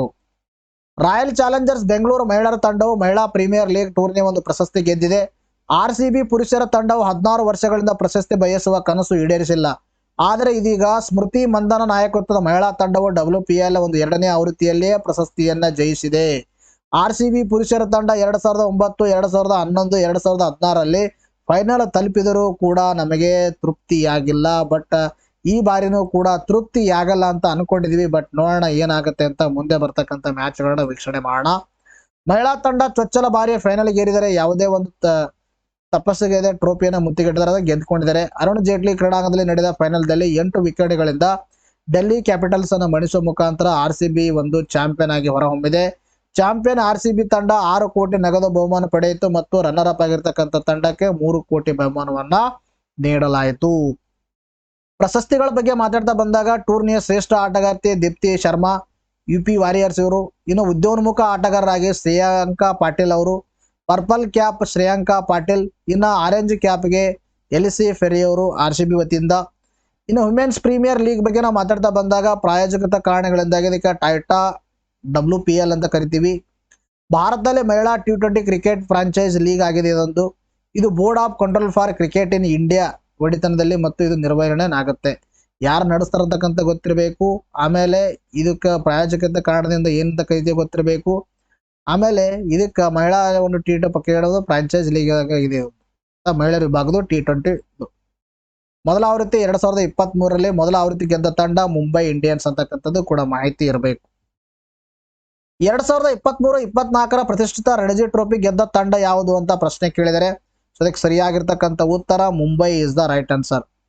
ನೋಡ್ರಿ, ಅಜಿಂಕ್ಯ ರಹಾನೆ ನೇತೃತ್ವದ ಆತಿಥ್ಯ ಮುಂಬೈ ತಂಡ ಪ್ರತಿಷ್ಠಿತ ರಣಜಿ ಟ್ರೋಫಿ 89ನೇ ಆವೃತ್ತಿಯಲ್ಲಿ ದಾಖಲೆ 42ನೇ ಬಾರಿಗೆ ಚಾಂಪಿಯನ್ ಪಟ್ಟವನ್ನು ಅಲಂಕರಿಸಿದೆ. ಇದನ್ನು ಕೂಡ ಇಂಪಾರ್ಟೆಂಟು. ವಾಂಖೇಡೆ ಸ್ಟೇಡಿಯಂನಲ್ಲಿ ನಡೆದ ಫೈನಲ್ ನಲ್ಲಿ ಇವರ ನೇತೃತ್ವದ ವಾಡ್ಕರ್ ಅವರ ನೇತೃತ್ವದ ವಿದರ್ಭ ತಂಡವು 169 ರನ್ಗಳಿಂದ ಮುಂಬೈ ತಂಡಕ್ಕೆ ಶರಣಾಯಿತು. ಫೈನಲ್ ಬಂದಿದ್ದು ವಿದರ್ಭ ತಂಡ ಮತ್ತು ಮುಂಬೈ, ಅದರಲ್ಲಿ ಮುಂಬೈ ಗೆದ್ದುಕೊಂಡಿದೆ. ಇದರೊಂದಿಗೆ ಅನುಭವಿ ಬ್ಯಾಟರ್ ಅಜಿಂಕ್ಯ ರಹಾನೆ ಸಾರಥ್ಯ ಮುಂಬೈ ತಂಡ 8 ವರ್ಷಗಳ ಬಳಿಕ ಅಂದರೆ 2015-16 ಬಳಿಕ ಮತ್ತೊಮ್ಮೆ ಪ್ರಶಸ್ತಿಯನ್ನ ಗೆದ್ದುಕೊಂಡಿರ್ತಕ್ಕಂಥದ್ದು. ಅತಿ ಹೆಚ್ಚು ಬಾರಿ ರಣಜಿ ಟ್ರೋಫಿ ಗೆದ್ದ ತಂಡಗಳ ಬಗ್ಗೆ ಮಾತಾಡ್ತಾ ಬಂದಾಗ ಮುಂಬೈ 42 ಬಾರಿ ಗೆದ್ದಿದೆ, ಕರ್ನಾಟಕ 8 ಬಾರಿ ಗೆದ್ದಿದೆ. ಮುಂಬೈ 42 ಬಾರಿ ರಣಜಿ ಟ್ರೋಫಿ ಗೆದ್ದುವುದು ದೇಶೀಯ ಪ್ರಥಮ ದರ್ಜೆ ಕ್ರಿಕೆಟ್ ಟೂರ್ನಿ ಎಂದರಲ್ಲಿ 2ನೇ ಗರಿಷ್ಠ ಪ್ರಶಸ್ತಿ ಸಾಧನೆಯಾಗಿದೆ. ಅರ್ಥ ಆಯ್ತಾ? ಆಸ್ಟ್ರೇಲಿಯಾದ ಶೀಲ್ಡ್ ಅಲ್ಲಿ ನ್ಯೂ ಸೌತ್ ವೇಲ್ಸ್ 47 ಬಾರಿ ಗೆದ್ದಿರುವುದು ಸರ್ವಾಧಿಕಾರಿಯಾಗಿದೆ. ಇದು ನೋಡಿ, ಜಗತ್ತಿನಲ್ಲಿ ಪರಿಗಣನೆ ತೆಗೆದುಕೊಂಡಾಗ ಮುಂಬೈ 2ನೇ ಸ್ಥಾನ, ಬರೇ ಭಾರತದಲ್ಲಿ ಅಂದ್ರೆ 1ನೇ ಸ್ಥಾನ. ಲಂಕಾದ ಮೇಜರ್ ಲೀಗ್ ನಲ್ಲಿ ಸಿಂಹಳಿ ಸ್ಪೋರ್ಟ್ಸ್ ಕ್ಲಬ್ 32 ಬಾರಿ ಪ್ರಶಸ್ತಿ ಗೆದ್ದಿರುವುದು 3ನೇ ಗರಿಷ್ಠ ಸಾಧನೆಯಾಗಿದೆ. ಆಯ್ತಾ? ಇದನ್ನು ಕೂಡ ಫ್ಯಾಕ್ಟ್ಸ್ಗಳು ಗೊತ್ತಿರಬೇಕು.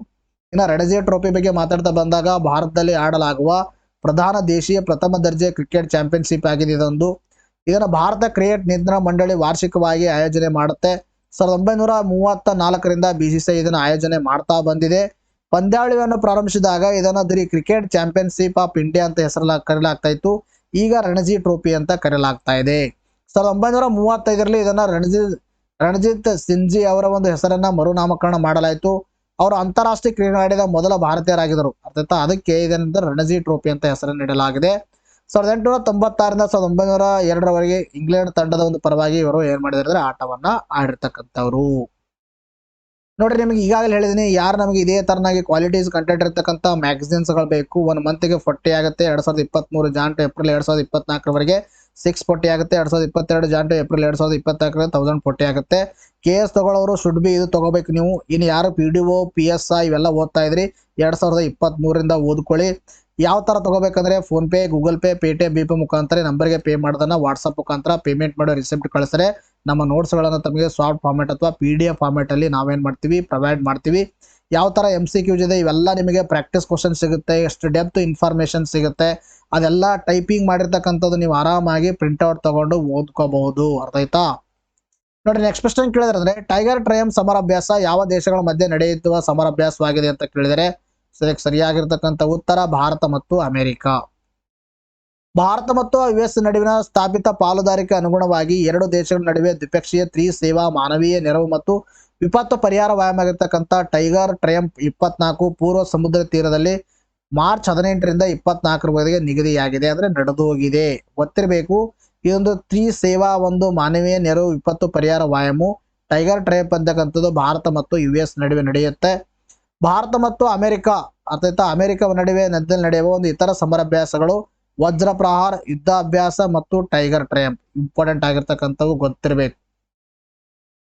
2023 ಸರಸ್ವತಿ ಸಮ್ಮಾನ್ ಪ್ರಶಸ್ತಿಗೆ ಭಾಜನರಾದವರು ಯಾರು ಅಂತ ಪ್ರಶ್ನೆ ಕೇಳಿದರೆ ಅದಕ್ಕೆ ಸರಿಯಾಗಿರ್ತಕ್ಕಂಥ ಉತ್ತರ ಮೊದಲನೇ option Prabha Varma is the right answer. ಬಹಳ ಇಂಪಾರ್ಟೆಂಟ್ ಆಗಿರ್ತಕ್ಕಂಥ ಪ್ರಶ್ನೆ. ಕೇರಳದ ಕವಿ, ಸಾಹಿತಿ, ಪತ್ರಕರ್ತ ಪ್ರಭಾ ವರ್ಮಾ ಪ್ರತಿಷ್ಠಿತ ಸರಸ್ವತಿ ಸಮ್ಮಾನ್ ಪ್ರಶಸ್ತಿಗೆ ಇವರು ಆಯ್ಕೆಯಾಗಿದ್ದಾರೆ. ಕೇರಳ ಮುಖ್ಯಮಂತ್ರಿ ಮಾಧ್ಯಮ ಕಾರ್ಯದರ್ಶಿ ಆಗಿರುವ ಇವರು ಮಲಯಾಳಂ ಕಾದಂಬರಿ ರೌದ್ರ ಸಾತ್ವಿಕಂಗೆ ಸರಸ್ವತಿ ಸಮ್ಮಾನ 2023 ಪ್ರಶಸ್ತಿ ಒಲಿದಿದೆ. ಇದು ಗೊತ್ತಿರಬೇಕು. ಯಾರಿಗೆ ಯಾವ ಒಂದು ಭಾಷೆಗೆ ನೀಡಲಾಗಿದೆ ಅಂದ್ರೆ ಮಲಯಾಳಂ ಭಾಷೆಗೆ ನೀಡಲಾಗಿದೆ. ಪಡೆದುಕೊಂಡವರು ಪ್ರಭಾ ವರ್ಮಾ ಅಂತಕ್ಕಂಥವ್ರು. ಯಾವ ಕೃತಿಗೆ? ರೌದ್ರ ಸಾತ್ವಿಕಂ ಅಂತಕ್ಕಂಥ ಕೃತಿಗೆ. ಸುಪ್ರೀಂ ಕೋರ್ಟ್ ಮಾಜಿ ನ್ಯಾಯಮೂರ್ತಿ ಅರ್ಜುನ್ ಕುಮಾರ್ ಸಿಕ್ರಿ ನೇತೃತ್ವದ ಸಮಿತಿ ಇವರನ್ನ ಈ ಪ್ರಶಸ್ತಿಗೆ ಆಯ್ಕೆ ಮಾಡಲಾಗಿರ್ತಕ್ಕಂಥದ್ದು.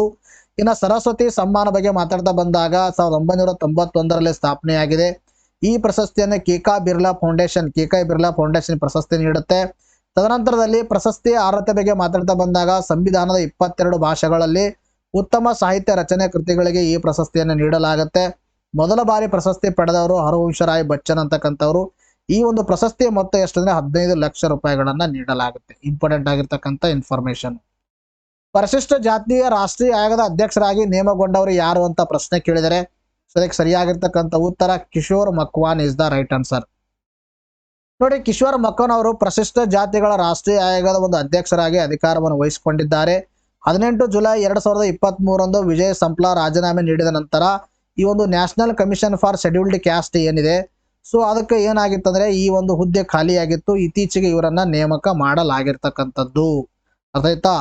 ಇನ್ನು national commission for scheduled caste ಬಗ್ಗೆ ಮಾತಾಡ್ತಾ ಬಂದಾಗ 1990ರಲ್ಲಿ ಜಾರಿಗೆ ಬಂದ 65ನೇ ತಿದ್ದುಪಡಿ ಕಾಯ್ದೆ ಎನ್ನುವ ಪರಿಶಿಷ್ಟ ಜಾತಿ ಮತ್ತು ವರ್ಗಗಳ ರಾಷ್ಟ್ರೀಯ ಆಯೋಗವನ್ನು ಸ್ಥಾಪಿಸಲಾಯಿತು. 1990ರಲ್ಲಿ ಏನು ಈ ಒಂದು 65ನೇ ತಿದ್ದುಪಡಿ ಮಾಡಿದ್ರು, ಕಾನ್ಸ್ಟಿಟ್ಯೂಷನಲ್ ಅಮೆಂಡ್ಮೆಂಟು, ಆವಾಗ SC ಮತ್ತು ST ಆಯೋಗ ಅಂತ ಕರೆಯಲಾಗ್ತಾ ಇತ್ತು. ಅರ್ಥ ಆಯ್ತಾ? 2003ರಲ್ಲಿ ಜಾರಿಗೆ ಬಂದ 89ನೇ ಒಂದು ಸಂವಿಧಾನಾತ್ಮಕ ತಿದ್ದುಪಡಿ ಕಾಯ್ದೆಯ ಮೂಲಕ 338ನೇ ವಿಧಿಯನ್ನು ತಿದ್ದುಪಡಿ ಮಾಡಿ ಪರಿಶಿಷ್ಟ ಜಾತಿ ಮತ್ತು ವರ್ಗಗಳ ರಾಷ್ಟ್ರೀಯ ಆಯೋಗಗಳು, ಒಂದು ಪರಿಶಿಷ್ಟ ಜಾತಿಗಳ ರಾಷ್ಟ್ರೀಯ ಆಯೋಗ, ಎರಡು ಪರಿಶಿಷ್ಟ ಪಂಗಡಗಳ ರಾಷ್ಟ್ರೀಯ ಆಯೋಗವನ್ನು ಪ್ರತ್ಯೇಕವಾಗಿ ಸ್ಥಾಪಿಸಲಾಯಿತು. One you have to remember one point is that 65 Constitutional Amendment 1990 ಯಾವಾಗ ಏನ್ ಮಾಡಲಾಯ್ತಂದ್ರೆ ಒಟ್ಟಿಗೆ SC ST ಆಯೋಗ ಅಂತ ಒಂದೇ ಇತ್ತು, ಎರಡು ಕೂಡಿ. ಇದನ್ನ 2003ರಲ್ಲಿ ಏನ್ ಮಾಡಲಾಗಿತ್ತಂದ್ರೆ 89ನೇ ತಿದ್ದುಪಡಿ ಮಾಡಿಬಿಟ್ಟು ಇವುಗಳನ್ನ ಸಪರೇಟ್ ಆಗಿ ಎರಡು ಮಾಡಿದ್ದಾರೆ. ಒಂದು ಏನಂದ್ರೆ ಪರಿಶಿಷ್ಟ ಜಾತಿಗಳ ರಾಷ್ಟ್ರೀಯ ಆಯೋಗ, ಇನ್ನೊಂದು ಪರಿಶಿಷ್ಟ ಪಂಗಡದ ರಾಷ್ಟ್ರೀಯ ಆಯೋಗ ಅಂತ ಮಾಡಿದ್ದಾರೆ. ಪರಿಶಿಷ್ಟ ಪಂಗಡಗಳ ರಾಷ್ಟ್ರೀಯ ಆಯೋಗದ ಕುರಿತು ತಿಳಿಸುವಿದೆ 338A. ಆಯೋಗವು ರಾಷ್ಟ್ರೀಯ ಅಧ್ಯಕ್ಷರಿಗೆ ವಾರ್ಷಿಕ ವರದಿಯನ್ನು ಸಲ್ಲಿಸುತ್ತೆ. ಅಧ್ಯಕ್ಷರು ಈ ವರದಿಯನ್ನು ಸಂಸತ್ತಿನಲ್ಲಿ ಮಂಡನೆ ಮಾಡ್ತಾರ. ಇದರ ಒಂದು ಸಂಯೋಜನೆ ಬಗ್ಗೆ ಮಾತಾಡ್ತಾ ಬಂದಾಗ ಒಬ್ಬರು ಅಧ್ಯಕ್ಷರು ಇರ್ತಾರ, ಒಬ್ಬರು ಉಪಾಧ್ಯಕ್ಷರು, ಇತರ 3 ಸದಸ್ಯರನ್ನು ಒಳಗೊಂಡಿರುತ್ತೆ. ರಾಷ್ಟ್ರಾಧ್ಯಕ್ಷರು ಮಂತ್ರಿಮಂಡಲದ ಸಲಹೆ ಮೇರೆಗೆ ಇವರನ್ನ ನೇಮಕ ಮಾಡ್ತಾರ. This information very important. ನೋಡಿ, ನೆಕ್ಸ್ಟ್ ಪ್ರಶ್ನೆ ಕೇಳಿದ್ರೆ ವಿಶ್ವದ ಅತ್ಯಂತ ಸಂತೋಷದಾಯಕ ದೇಶ ಯಾವುದು ಅಂತ ಪ್ರಶ್ನೆ ಕೇಳಿದರೆ ಇದಕ್ಕೆ ಸರಿಯಾಗಿರ್ತಕ್ಕಂಥ ಉತ್ತರ Finland is the right answer. World happiness index ಅಂತ ಹೇಳ್ತೀವಿ. ಸೊ ವರ್ಲ್ಡ್ ಹ್ಯಾಪಿನೆಸ್ ಇಂಡೆಕ್ಸ್ 2024 ಅಲ್ಲಿ ವಿಶ್ವದ ಅತ್ಯಂತ ಸಂತೋಷದಾಯಕ ದೇಶವಾಗಿ ಫಿನ್ಲ್ಯಾಂಡ್ ಹೊರಹೊಮ್ಮಿದೆ. ಜಾಗತಿಕವಾಗಿ ಜನರ ಜೀವನದಲ್ಲಿ ಯೋಗಕ್ಷೇಮ ಮತ್ತು ಸಂತೋಷದ ಮಹತ್ವದ ಗುರುತಿಸಲು ಮತ್ತು ಅಂತರ್ಗತ ಸಮಾನ ಮತ್ತು ಸಮತೋಲಿತ ಆರ್ಥಿಕ ಬೆಳವಣಿಗೆ ಪ್ರತಿಪಾದಿಸಲು ಯುನೈಟೆಡ್ ನೇಷನ್ಸ್ ಅಂತಾರಾಷ್ಟ್ರೀಯ ಸಂತೋಷದ ದಿನವನ್ನು ವಾರ್ಷಿಕವಾಗಿ ಮಾರ್ಚ್ 20ರಂದು ಜಗತ್ತಿನಾದ್ಯಂತ ಆಚರಿಸಲಾಗುತ್ತೆ. ಅರ್ಥ world happiness day which is celebrated on March 20 United nation ಏನ್ ಮಾಡುತ್ತೆ, ಸೆಲೆಬ್ರೇಟ್ ಮಾಡುತ್ತೆ. 2024ರ ಧ್ಯೇಯವಾಕ್ಯ ಏನಾಗಿತ್ತಂದ್ರೆ ಹ್ಯಾಪಿಯರ್ ಟುಗೆದರ್ ಅಂತಕ್ಕಂಥದ್ದು 2024ರ ಧ್ಯೇಯವಾಕ್ಯವಾಗಿತ್ತು. ಆ ಸಂದರ್ಭದಲ್ಲಿ ವರ್ಲ್ಡ್ ಹ್ಯಾಪಿನೆಸ್ ರಿಪೋರ್ಟ್ ಅನ್ನ ಬಿಡುಗಡೆ ಮಾಡಲಾಗಿದೆ. ವರ್ಲ್ಡ್ ಹ್ಯಾಪಿನೆಸ್ ರಿಪೋರ್ಟ್ ಬಗ್ಗೆ ಮಾತಾಡ್ತಾ ಬಂದಾಗ ಅಂತಾರಾಷ್ಟ್ರೀಯ ಸಂತೋಷ ದಿನದಂದು ಪ್ರತಿ ವರ್ಷ ಬಿಡುಗಡೆ ಮಾಡಲಾಗುತ್ತದೆ. ಮೊದಲ ವರದಿಯನ್ನು 2012ರಲ್ಲಿ ಬಿಡುಗಡೆ ಮಾಡಲಾಗಿತ್ತು. 2024ರಲ್ಲಿ ಬಿಡುಗಡೆ ಮಾಡಿರ್ತಕ್ಕಂಥ ವರದಿಯು 12ನೇ ಆವೃತ್ತಿದಾಗಿದೆ. ಫಿನ್ಲ್ಯಾಂಡ್ ವಿಶ್ವದ ಅತ್ಯಂತ ಸಂತೋಷದಾಯಕ ದೇಶವಾಗಿ ಹೊರಹೊಮ್ಮಿರ್ತಕ್ಕಂಥದ್ದು. ಟಾಪ್ ಸಂತೋಷದಾಯಕ ದೇಶಗಳು ಫಿನ್ಲ್ಯಾಂಡು, ಡೆನ್ಮಾರ್ಕು, ಐಸ್ಲ್ಯಾಂಡು. ಇಂಪಾರ್ಟೆಂಟ್ ಆಗಿರ್ತಕ್ಕಂಥದ್ದು, ಎಕ್ಸಾಮ್ ಅಲ್ಲಿ ಡೈರೆಕ್ಟ್ ಆಗಿ ಬರುತ್ತೆ. ಟಾಪ್ ಅತೃಪ್ತ ದೇಶಗಳು ಅಫ್ಘಾನಿಸ್ತಾನ್, ಲೆಬನಾನ್ ಮತ್ತು ಲೆಸ್ತೋ ಅಂತಕ್ಕಂಥವು ಅತ್ಯಂತ ಅತೃಪ್ತಿದಾಯಕವಾಗಿರ್ತಕ್ಕಂಥ ದೇಶಗಳು. ಸತತ 7ನೇ ಬಾರಿಗೆ ಫಿನ್ಲ್ಯಾಂಡ್ ಜಗತ್ತಿನ ಸಂತೋಷದಾಯಕ ದೇಶ ಎನಿಸಿಕೊಂಡಿದೆ. ನಂತರದ ಸ್ಥಾನದಲ್ಲಿ ಡೆನ್ಮಾರ್ಕ್, ಐಸ್ಲ್ಯಾಂಡ್, ಸ್ವೀಡನ್ ಮತ್ತು ಇಸ್ರೇಲ್ಗಳಿವೆ. ಈ ವರದಿ 2024ರಿಂದ ಆಕ್ಸ್ಫರ್ಡ್ ವಿಶ್ವವಿದ್ಯಾಲಯ ಯೋಗಕ್ಷೇಮ ಸಂಶೋಧನಾ ಕೇಂದ್ರದಿಂದ ಪ್ರಕಟಣೆ ಮಾಡಲಾಗುತ್ತೆ. ಇಂಪಾರ್ಟೆಂಟ್ ಇದು. ಇದರ ಒಂದು ಮಾನದಂಡಗಳ ಬಗ್ಗೆ ಮಾತಾಡ್ತಾ ಬಂದಾಗ GDP, ತದನಂತರದಲ್ಲಿ ಸಾಮಾಜಿಕ ವ್ಯವಸ್ಥೆ, ಆರೋಗ್ಯಕರ ಜೀವಿತಾವಧಿ, ಸ್ವಂತ ನಿರ್ಧಾರಕ್ಕೊಳಗುವ ಒಂದು ಸ್ವಾತಂತ್ರ್ಯ ಎಷ್ಟಿದೆ, ಸಮುದಾಯಗಳ ನಡುವೆ ಪರಸ್ಪರ ಉದಾರತೆ ಎಷ್ಟಿದೆ, ಇನ್ನು ಭ್ರಷ್ಟಾಚಾರ ಎಷ್ಟು ಕಡಿಮೆ ಇದೆ, ಇವೆಲ್ಲವನ್ನ ಇದನ್ನ ಲೆಕ್ಕ ಮಾಡುತ್ತೆ. ನೆರೆಹೊರೆ ರಾಷ್ಟ್ರಗಳ ಶ್ರೇಯಾಂಕ ನೇಪಾಳ, ಚೀನಾ, ಪಾಕಿಸ್ತಾನ್, ಮ್ಯಾನ್ಮಾರ್, ಶ್ರೀಲಂಕಾ ಮತ್ತು ಬಾಂಗ್ಲಾದೇಶ್. ಆಮೇಲೆ ಇಲ್ಲಿ ನಿಮ್ಗೆಲ್ಲರಿಗೂ ಒಂದು ಡೌಟ್ ಆಗ್ಬೋದು, ಏನಂದ್ರೆ ಸರ್ ಎಲ್ಲ ಹೇಳಿದ್ರಿ ಭಾರತದ ಸ್ಥಾನನೇ ಹೇಳಿಲ್ಲ ಅಂತ ನೀವು ಕೇಳ್ಬೋದು.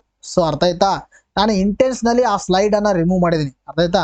ನೀವೆಲ್ಲರೂ ಭಾರತದ ಸ್ಥಾನ ಏನು ಅಂತಕ್ಕಂಥದ್ದು ಕಮೆಂಟ್ ಸೆಕ್ಷನ್ ಅಲ್ಲಿ ಉತ್ತರವನ್ನ ತಿಳಿಸಿ. ಅರ್ಥ ಆಯ್ತಾ? 2024ನೇ ಸಾಲಿನ ವರ್ಲ್ಡ್ ಹ್ಯಾಪಿನೆಸ್ ಇಂಡೆಕ್ಸ್ ಅಲ್ಲಿ ಭಾರತ ಸ್ಥಾನ ಏನು, ಇದನ್ನ ಮರಿಬಾರ್ದು. ಎಷ್ಟು ಜನ ಕಮೆಂಟ್ ಮಾಡ್ತೀರಿ ಅಂತ ನೋಡೋಣ. ಪಾಕಿಸ್ತಾನದ ನೂತನ ಪ್ರಧಾನವಾಗಿ ಆಯ್ಕೆಯಾದವರು ಯಾರು ಅಂತ ಪ್ರಶ್ನೆನ ಕೇಳಿದರೆ ಸೊ ಅದಕ್ಕೆ ಸರಿಯಾಗಿರ್ತಕ್ಕಂಥ ಉತ್ತರ ಯಾವುದಂದ್ರೆ Shahbaz Sharif is the right answer. Shahbaz Sharif is the right answer. ಪಾಕಿಸ್ತಾನದ ನೂತನ ಪ್ರಧಾನಮಂತ್ರಿಯಾಗಿ ನವಾಜ್ ಶರೀಫ್ ಸಹೋದರ ಶಹಬಾಜ್ ಶರೀಫ್ ಅವರು ಆಯ್ಕೆಯಾಗಿದ್ದಾರೆ. ನವಾಜ್ ಮತ್ತು PPP ಒಕ್ಕೂಟದ ಸರ್ವಮತದ ಅಭ್ಯರ್ಥಿಯಾಗಿ ಇವರು ಆಯ್ಕೆಯಾಗಿದ್ದಾರೆ. This is not important, only you have to remember this name. ಭಾರತ ಅರಬ್ಬಿ ಸಮುದ್ರದಲ್ಲಿ ಯಾವ ದೇಶ ಸಮೀಪ INS ಜಟಾಯು ಸ್ಥಾಪಿಸಿದೆ ಅಂತ ಪ್ರಶ್ನೆ ಕೇಳಿದರೆ ಇದಕ್ಕೆ ಸರಿಯಾಗಿರ್ತಕ್ಕಂಥ ಉತ್ತರ Maldives is the right answer. ಸಮುದ್ರ ಲಕ್ಷ್ಮಣ ಸಮರಾಭ್ಯಾಸ ಯಾವ ದೇಶಗಳ ಮಧ್ಯೆ ನಡೆಯುತ್ತದೆ ಅಂತ ಪ್ರಶ್ನೆ ಕೇಳಿದರೆ ಸೊ ಅದಕ್ಕೆ ಸರಿಯಾಗಿರ್ತಕ್ಕಂಥ ಉತ್ತರ ಯಾವುದಂದ್ರೆ ಇಲ್ಲಿ ಭಾರತ ಮತ್ತು ಮಲೇಷ್ಯಾ ಇದಕ್ಕೆ ಸರಿಯಾಗಿರ್ತಕ್ಕಂಥ ಉತ್ತರ. ಇಲ್ಲಿ ಯಾವುದೂ ಇಲ್ಲ, ಮೇಲಿನ ಯಾವುದೂ ಅಲ್ಲ ಇದಕ್ಕೆ ಸರಿಯಾಗಿರ್ತಕ್ಕಂಥ ಉತ್ತರವಾಗಿದೆ. ಮೇಲಿನ ಯಾವುದೂ ಅಲ್ಲ. ಭಾರತ ಮತ್ತು ಮಲೇಷ್ಯಾ ಕಡಲ ವ್ಯಾಯಾಮದ 3ನೇ ಆವೃತ್ತಿಯಾಗಿರ್ತಕ್ಕಂಥ ಸಮುದ್ರ ಲಕ್ಷ್ಮಣ 2024 ಭಾರತೀಯ ನೌಕಾಪಡೆ ಮತ್ತು ರಾಯಲ್ ನಡುವೆ ಆಂಧ್ರ ಪ್ರದೇಶದ ವಿಶಾಖಪಟ್ಟಣದಲ್ಲಿ ನಡೆದಿದೆ. ಅಂದ್ರೆ ಮಲೇಷ್ಯಾದ ಒಂದು ರಾಯಲ್ ಒಂದು ನೇವಿ ಪಡೆ, ಭಾರತದ ನೇವಿ ಪಡೆಗಳ ಮಧ್ಯದಲ್ಲಿ ಈ ಸಮರಾಭ್ಯಾಸವನ್ನ ನಡೆಸಲಾಗಿರ್ತಕ್ಕಂಥದ್ದು. ಮುಖ್ಯಮಂತ್ರಿ ಮಹಿಳಾ ಸಮ್ಮಾನ್ ಯೋಜನೆ ಜಾರಿಗೆ ತಂದ ರಾಜ್ಯ ಅಥವಾ ಯುಟಿ ಯಾವುದು ಅಂತ ಪ್ರಶ್ನೆಯನ್ನ ಕೇಳಿದರೆ ಸೊ ಅದಕ್ಕೆ ಸರಿಯಾಗಿರ್ತಕ್ಕಂಥ ಉತ್ತರ ಯಾವುದಂದ್ರೆ Delhi is the right answer. ನೋಡಿ, ಮುಖ್ಯಮಂತ್ರಿ ಮಹಿಳಾ ಸಮ್ಮಾನ್ ಯೋಜನೆಯಡಿ 18 ವರ್ಷ ಮೇಲ್ಪಟ್ಟ ಎಲ್ಲಾ ಮಹಿಳೆಯರಿಗೆ ಮಾಸಿಕ 1,000 ನೀಡುವ ಘೋಷಣೆಯನ್ನು ಆಮ್ ಆದ್ಮಿ ಪಾರ್ಟಿಯ ಡೆಲ್ಲಿ ಏನ್ ಮಾಡಿದೆ ಅಂದ್ರೆ ತನ್ನ 2024-25ನೇ ಸಾಲಿನಲ್ಲಿ ಬಜೆಟ್ ನಲ್ಲಿ ಘೋಷಿಸಿದೆ. ದೆಹಲಿ ವಿಧಾನಸಭೆಯಲ್ಲಿ ತನ್ನ 10ನೇ ಬಜೆಟ್ ಸಂದರ್ಭದಲ್ಲಿ ಈ ಒಂದು ಯೋಜನೆಯನ್ನ ಜಾರಿಗೆ ತಂದಿದ್ದಾರೆ. ಇಂಪಾರ್ಟೆಂಟ್.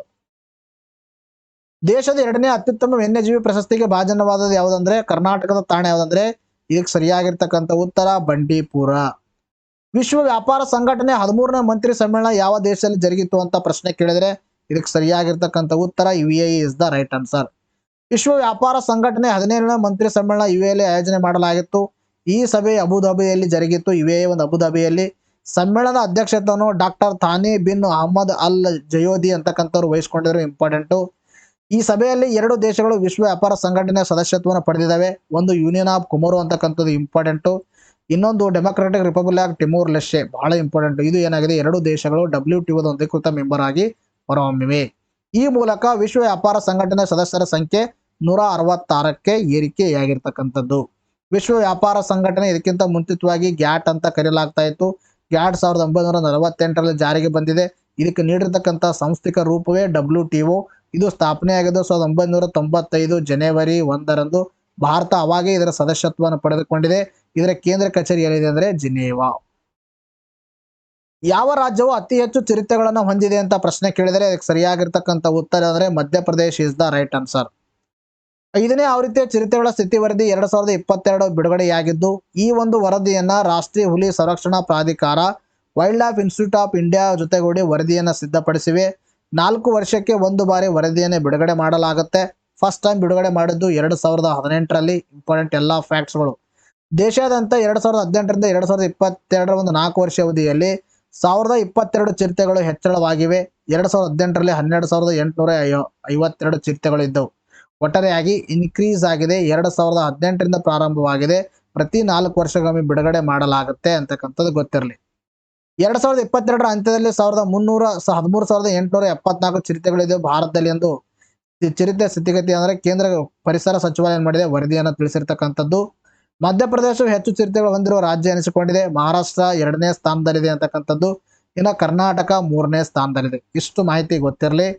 ಇನ್ನು ತಮಿಳುನಾಡು ಎಷ್ಟು ಚಿರತೆಗಳು ಹೊಲ್ಲು ಮುಖಾಂತರ 4ನೇ ಸ್ಥಾನದಲ್ಲಿದೆ. ಇದು ದೇಶವನ್ನ 4 ವಲಯಗಳನ್ನು ವಿಭಜಿಸಿ ಈ ಒಂದು ವರದಿಯನ್ನು ಬಿಡುಗಡೆ ಮಾಡಲಾಗಿದೆ.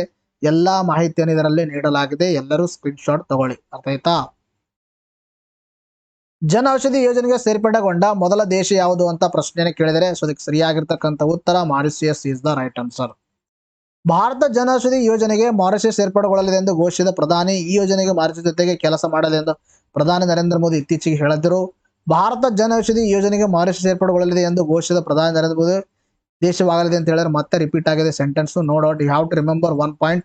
ಈ ಒಂದು ಯೋಜನೆಗೆ ಸೇರ್ಪಡೆಗೊಂಡ ಮೊಟ್ಟ ಮೊದಲ ದೇಶ ಯಾವುದಾದ್ರೆ ಮಾರಿಷಿಯಸ್. ಯಾವುದು? ಜನ ಔಷಧಿ ಯೋಜನೆ ಅಂತಕ್ಕಂಥದ್ದು. ನೆರೆಹೊರೆ ಮೊದಲ ನೀತಿಯಡಿ ಮಾರಿಷಿಯಸ್ ಭಾರತ ಪ್ರಮುಖ ಪಾಲುದಾರ ಎಂದು ಬಣ್ಣಿಸಿದ ಪ್ರಧಾನಿ ಕಳೆದ ಕೆಲವು ವರ್ಷಗಳಲ್ಲಿ ಉಭಯ ದೇಶಗಳ ಪರಸ್ಪರ ಸಹಕಾರದಲ್ಲಿ ಹೊಸ ಎತ್ತರ ಸಾಧಿಸಿದೆ ಅಂತ ಹೇಳಿದರೆ not required but have to remember 1 point. ಜನ ಔಷಧಿ ಯೋಜನೆಗೆ ಸೇರಿಕೊಂಡ ಮೊಟ್ಟ ಮೊದಲ ದೇಶ ಯಾವುದಂದ್ರೆ ಮಾರಿಷಿಯಸ್. PM ಸೂರ್ಯಘರ್ ಯೋಜನೆ ಅಡಿಯಲ್ಲಿ ಎಷ್ಟು ಮನೆಗಳ ಮೇಲೆ ಸೋಲಾರ್ ಅಳವಡಿಸಲಾಗುತ್ತದೆ ಅಂತ ಪ್ರಶ್ನೆ ಕೇಳಿದರೆ ಇದಕ್ಕೆ ಸರಿಯಾಗಿರ್ತಕ್ಕಂಥ ಉತ್ತರ 1 ಕೋಟಿ. ಮನೆ ಚಾವಣಿ ಮೇಲೆ ಸೌರ ವ್ಯವಸ್ಥೆ ಅಳವಡಿಸುವ PM ಸೂರ್ಯಘರ್ ಯೋಜನೆಗೆ ಸರ್ಕಾರದಿಂದ ಏನಾಗಿದೆ ಅಂದ್ರೆ 75,000 ಕೋಟಿ ಅನುದಾನ ಬಿಡುಗಡೆಯಾಗಿದೆ. ಈ ಯೋಜನೆಯಡಿಯಲ್ಲಿ ಒಂದು ಮನೆಗೆ 300 ಯೂನಿಟ್ ವಿದ್ಯುತ್ವನ್ನು ಉಚಿತವಾಗಿ ನೀಡಲಾಗುತ್ತೆ. 1 ಕೋಟಿ ಮನೆಗಳಿಗೆ ಸೋಲಾರ್ ಅಳವಡಿಸಿಕೊಳ್ಳಲು ಈ ಯೋಜನೆ ಗುರಿಯನ್ನ ಇದೆ. ಇಂಪಾರ್ಟೆಂಟ್ ಆಗಿರ್ತಕ್ಕಂಥದ್ದು. ತಂತ್ರಜ್ಞಾನ ಆಧಾರಿತ ಐರಿಸ್ ಎಂಬ ರೋಬೋಟ್ ಶಿಕ್ಷಕಿಯನ್ನ ಯಾವ ರಾಜ್ಯದಲ್ಲಿ ಪರಿಚಯಿಸಲಾಗಿದೆ ಅಂತ ಪ್ರಶ್ನೆ ಕೇಳಿದರೆ ಇದಕ್ಕೆ ಸರಿಯಾಗಿರ್ತಕ್ಕಂಥ ಉತ್ತರ ಕೇರಳ. ಅತಿ ಹೆಚ್ಚು ರಕ್ಷಣಾ ಖರ್ಚು ಮಾಡುವ ದೇಶ ಯಾವುದು ಅಂತ ಪ್ರಶ್ನೆ ಕೇಳಿದರೆ ಸೊ ಅದಕ್ಕೆ ಸರಿಯಾಗಿರ್ತಕ್ಕಂಥ ಉತ್ತರ America is the right answer, ಮೂರನೇ ಆಪ್ಷನ್. ಚೀನಾ ತನ್ನ ರಕ್ಷಣಾ ಬಜೆಟ್ನ ಶೇಕಡ 7.2ರಷ್ಟು ಹೆಚ್ಚಿಸಿದ್ದು $232 ಕೋಟಿಗೆ ಹೆಚ್ಚಿಸಿದೆ. ಅಮೆರಿಕ ನಂತರ ರಕ್ಷಣಾ ಬಜೆಟ್ಗೆ ಹೆಚ್ಚು ಹಣ ತೆಗೆಸುವ ವಿಶ್ವದ 2ನೇ ದೇಶ ಚೀನಾವಾಗಿದೆ. ರಕ್ಷಣಾ ವೆಚ್ಚಕ್ಕೆ 1.67 ಟ್ರಿಲಿಯನ್ ಯುವಾನ್ ಅಷ್ಟು ಏನ್ ಮಾಡ್ತಾ ಇದೆ, ಖರ್ಚು ಮಾಡ್ತಾ ಇದೆ. ಕಳೆದ ವರ್ಷ ಅಮೆರಿಕದ ರಕ್ಷಣಾ ಬಜೆಟ್ $886 ಶತಕೋಟಿ ಆಗಿತ್ತು. ಈ ವರ್ಷ ಭಾರತ ರಕ್ಷಣಾ ಬಜೆಟ್ ಎಷ್ಟಾಗಿದೆ ಅಂದ್ರೆ 6,21,541 ಕೋಟಿ ಏನಾಗಿದೆ, ರಕ್ಷಣಾ ಬಜೆಟ್ ಆಗಿದೆ ಅಂತಕ್ಕಂಥದ್ದು. ಒಟ್ಟಾರೆಯಾಗಿ ಟಾಪ್ ಯಾವುದು, ಸೆಕೆಂಡ್ ಯಾವುದು, ಥರ್ಡ್ ಯಾವುದು, ಭಾರತ ಸ್ಥಿತಿ ಏನು ಅಂತಕ್ಕಂಥದ್ದು ಗೊತ್ತಿರಲಿ. ಇಂಟರ್ನ್ಯಾಷನಲ್ ಬಿಗ್ ಕ್ಯಾಟ್ ಅಲಯನ್ಸ್ ಪ್ರಧಾನ ಕಚೇರಿ ಯಾವ ನಗರದಲ್ಲಿ ಸ್ಥಾಪಿಸಲು ಕ್ಯಾಬಿನೆಟ್ ಅನುಮೋದನೆ ನೀಡಿದೆ ಅಂತ ಪ್ರಶ್ನೆ ಕೇಳಿದರೆ ಅದಕ್ಕೆ ಸರಿಯಾಗಿರ್ತಕ್ಕಂಥ ಉತ್ತರ ಮೂರನೇ option, New Delhi is the right answer. ಕೇಂದ್ರ ಪರಿಸರ ಸಚಿವಾಲಯವು ನವದೆಹಲಿಯಲ್ಲಿ ಇಂಟರ್ನ್ಯಾಷನಲ್ ಬಿಗ್ ಕ್ಯಾಟ್ ಅಲಯನ್ಸ್ ಪ್ರಧಾನ ಕಚೇರಿಯನ್ನು ಸ್ಥಾಪಿಸಲು ಏನ್ ಮಾಡಿದೆ ಅಂದ್ರೆ ಕ್ಯಾಬಿನೆಟ್ ಅನುಮೋದನೆ ನೀಡಿರ್ತಕ್ಕಂಥದ್ದು. Indian institute of next question ಅಲ್ವಾ, Indian institute of horticulture research ನ ಕೇಂದ್ರ ಕಚೇರಿ ಎಲ್ಲಿದೆ ಅಂತ ಪ್ರಶ್ನೆ ಕೇಳಿದರೆ ಅದಕ್ಕೆ ಸರಿಯಾಗಿರ್ತಕ್ಕಂಥ ಉತ್ತರ Bengaluru. Indian institute of horticulture research March 5ರಿಂದ 7ರವರೆಗೆ ಬೆಂಗಳೂರಿನ ಹೊರವಲಯದಲ್ಲಿ ತನ್ನ ಹೆಸರುಘಟ್ಟ ಆವರಣದಲ್ಲಿ ರಾಷ್ಟ್ರೀಯ ತೋಟಗಾರಿಕಾ ಮೇಳವನ್ನು ಆಯೋಜಿಸಲಾಗಿತ್ತು. ರಾಷ್ಟ್ರೀಯ ತೋಟಗಾರಿಕಾ ಮೇಳ ಇತ್ತೀಚೆಗೆಲ್ಲಾಗಿತ್ತು ಬೆಂಗಳೂರಲ್ಲಿ. ಮೇಳದ ವಿಷಯ ಏನಾಗಿತ್ತು ಅಂದ್ರೆ next generation technology led horticulture for sustainable development ಅಂತಕ್ಕಂಥದ್ದು. ಮೇಳದಲ್ಲಿ ತೋಟಗಾರಿಕೆ ಕ್ಷೇತ್ರದಲ್ಲಿ ದೇಶದ ಅತ್ಯಾಧುನಿಕ ಮತ್ತು ಇತ್ತೀಚಿನ ತಂತ್ರಜ್ಞಾನ ಪ್ರದರ್ಶಿಸಲು ಈ ಒಂದು ರಾಷ್ಟ್ರೀಯ ತೋಟಗಾರಿಕೆ ಮೇಳವನ್ನ ಬೆಂಗಳೂರಿನಲ್ಲಿ ಆಯೋಜನೆ ಮಾಡಲಾಗಿತ್ತು. ರೈತರ ಆದಾಯನ ಹೆಚ್ಚಿಸುವುದು ಮತ್ತು ಉತ್ತಮ ಗುಣಮಟ್ಟ ತೋಟಗಾರಿಕೆ ಸರಕುಗಳ ಉತ್ಪಾದನೆ ಖಚಿತಪಡುವುದು ಮೇಳದ ಉದ್ದೇಶವಾಗಿದೆ. Indian institute of horticulture research ಬಗ್ಗೆ ಮಾತಾಡ್ತಾ ಬಂದಾಗ ಇದೊಂದು ಸ್ವಾಯತ್ತ ಸಂಸ್ಥೆಯಾಗಿದೆ. ಸ್ಥಾಪನೆ ಆಗಿದೆ 1967. ಇದರ ಕೇಂದ್ರ ಕಚೇರಿ ಎಲ್ಲಿದೆ ಅಂದ್ರೆ ಬೆಂಗಳೂರಿನಲ್ಲಿ. ತನ್ನ ಸಂವಿಧಾನದಲ್ಲಿ ಗರ್ಭಪಾತ ಹಕ್ಕನ್ನು ಸೇರಿಸಿದ ವಿಶ್ವದ ಮೊದಲ ದೇಶ ಯಾವುದು ಅಂತ ಪ್ರಶ್ನೆ ಕೇಳಿದರೆ ಅದಕ್ಕೆ ಸರಿಯಾಗಿರ್ತಕ್ಕಂಥ ಉತ್ತರ France is the right answer.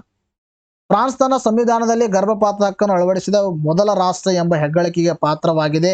ಇದು ಕಾನೂನು ಚೌಕಟ್ಟಿನೊಳಗೆ ಗರ್ಭಪಾತವನ್ನು ಆಯ್ಕೆ ಮಾಡುವ ಮಹಿಳೆಯರ ಸ್ವಾತಂತ್ರ್ಯವನ್ನು ಖಾತ್ರಿಪಡಿಸುತ್ತದೆ. ಫ್ರೆಂಚ್ ಶಾಸಕಾಂಗ ಸಂಸತ್ತಿನ ಜಂಟಿ ಅಧಿವೇಶನದಲ್ಲಿ ಸಂವಿಧಾನದ 34ನೇ ವಿಧಿಗೆ ತಿದ್ದುಪಡಿ ಮಾಡಿ ತರುವಲ್ಲಿ ವಿಫಲವಾಗಿರ್ತಕ್ಕಂಥದ್ದು. ನೋಡ್ರಿ, ಗೊತ್ತಿರಲಿ ಅಂದ್ರೆ ಗರ್ಭಪಾತದ ಹಕ್ಕನ್ನು ಅಳವಡಿಸಿಕೊಂಡ ಜಗತ್ತಿನ ಮೊದಲ ದೇಶ ಯಾವುದಂದ್ರೆ ಫ್ರಾನ್ಸ್ ಅಂತ ಗೊತ್ತಿರಲಿ. ದೇಶದಲ್ಲಿ ಮೊದಲ ಬಾರಿಗೆ ಸರ್ಕಾರಿ ಮಾಲೀಕತ್ವದ OTT ವೇದಿಕೆ ಲೋಕಾರ್ಪಣೆ ಮಾಡಿದ ರಾಜ್ಯ ಯಾವುದು ಅಂತ ಪ್ರಶ್ನೆ ಕೇಳಿದರೆ ಅದಕ್ಕೆ ಸರಿಯಾಗಿರ್ತಕ್ಕಂಥ ಉತ್ತರ Kerala is the right answer. Bharat ಮೊದಲ ನೀರೊಳಗಿನ ಮೆಟ್ರೋ ಸೇವೆಯನ್ನು ಎಲ್ಲಿ ಉದ್ಘಾಟಿಸಲಾಯಿತು ಅಂತ ಪ್ರಶ್ನೆ ಕೇಳಿದರೆ ಅದಕ್ಕೆ ಸರಿಯಾಗಿರ್ತಕ್ಕಂಥ ಉತ್ತರ ಕೋಲ್ಕತ್ತಾ. ಭಾರತ ಮೂಲ ಸೌಕರ್ಯದಲ್ಲಿ ಮೈಲಿಗಲ್ಲಾದ ಕೋಲ್ಕತ್ತಾದ ನೀರೊಳಗಿನ ಮೆಟ್ರೋ ರೈಲು ಸೇವೆಯನ್ನ ಪ್ರಧಾನಿ ನರೇಂದ್ರ ಮೋದಿ ಅವರು ಉದ್ಘಾಟಿಸಿದ್ದಾರೆ. ಕೋಲ್ಕತ್ತಾ ಮೆಟ್ರೋದ ಪೂರ್ವ ಮತ್ತು ಪಶ್ಚಿಮ ಕಾರಿಡಾರ್ ಭಾಗವಾಗಿರುವ ಈ ಯೋಜನೆ ಹೌರಾ ಮತ್ತು ಸಾಲ್ಟ್ ಲೇಕ್ ನಡುವಿನ ಒಂದು ಸಂಪರ್ಕವನ್ನು ಹೆಚ್ಚಿಸುವ ಒಂದು ಗುರಿಯನ್ನು ಹೊಂದಿರತಕ್ಕಂಥದ್ದು. ಇದು 5.7 ಕಿಲೋಮೀಟರ್ ಉದ್ದವನ್ನ ಹೊಂದಿರತಕ್ಕಂಥದ್ದು. ಇಂಪಾರ್ಟೆಂಟ್ ನೋಡಿ, ಯಾವ ಪ್ರದೇಶಗಳನ್ನು ಸೂಚಿಸುತ್ತೆ ಮತ್ತು ಇದರ ವಿಶೇಷತೆ ಏನು ಅಂತಕ್ಕಂಥದ್ದು. ನ್ಯಾಟೋದ 32ನೇ ಸದಸ್ಯ ರಾಷ್ಟ್ರವಾಗಿ ಸೇರಿಕೊಂಡ ದೇಶ ಯಾವುದು ಅಂತ ಪ್ರಶ್ನೆ ಕೇಳಿದರೆ ಅದಕ್ಕೆ ಸರಿಯಾಗಿರ್ತಕ್ಕಂಥ ಉತ್ತರ ಅಂದ್ರೆ ಮೇಲಿನ ಯಾವುದು ಅಲ್ಲ. ಮೇಲಿನ ಯಾವುದು ಅಲ್ಲ ಇದಕ್ಕೆ ಸರಿಯಾಗಿರ್ತಕ್ಕಂಥ ಉತ್ತರವಾಗಿದೆ. ಯಾಕಂದ್ರೆ 32ನೇ ಒಂದು ಸದಸ್ಯ ರಾಷ್ಟ್ರವಾಗಿ ಸ್ವೀಡನ್ ಹೊರಹೊಮ್ಮಿದೆ. ಸ್ವೀಡನ್ 32ನೇ ಸದಸ್ಯ ರಾಷ್ಟ್ರವಾಗಿ ಅಮೆರಿಕ ನೇತೃತ್ವದ ಮಿಲಿಟರಿ ಒಕ್ಕೂಟವಾದ ನ್ಯಾಟೋಗೆ ಸೇರಿಕೊಂಡಿದೆ. ವಾಷಿಂಗ್ಟನ್ ನಲ್ಲಿ ನಡೆದ ಕಾರ್ಯಕ್ರಮದಲ್ಲಿ ಸ್ವೀಡನ್ ಸೇರ್ಪಡೆ ಒಂದು ಅಧಿಕೃತವಾಗಿ ಘೋಷಣೆಯಾಗಿದೆ. ಸೊ ಆದ್ದರಿಂದ ನಾವು ಕೂಡ ಇದ್ರ ಮೇಲೆ ಪ್ರಶ್ನೆ ಕೇಳಿದ್ವಿ. ಈ ಒಂದು ನ್ಯಾಟೋದ ಬಗ್ಗೆ ಮಾತಾಡ್ತಾ ಬಂದಾಗ ನಾರ್ತ್ ಅಟ್ಲಾಂಟಿಕ್ ಟ್ರೀಟಿ ಆರ್ಗನೈಸೇಷನ್, ಇದಕ್ಕೆ ಒಂದು ನಾರ್ತ್ ಅಟ್ಲಾಂಟಿಕ್ ಅಲಯನ್ಸ್ ಅಂತಾನೂ ಕೂಡ ಕರಿತೀವಿ. It is one of the military arrangement.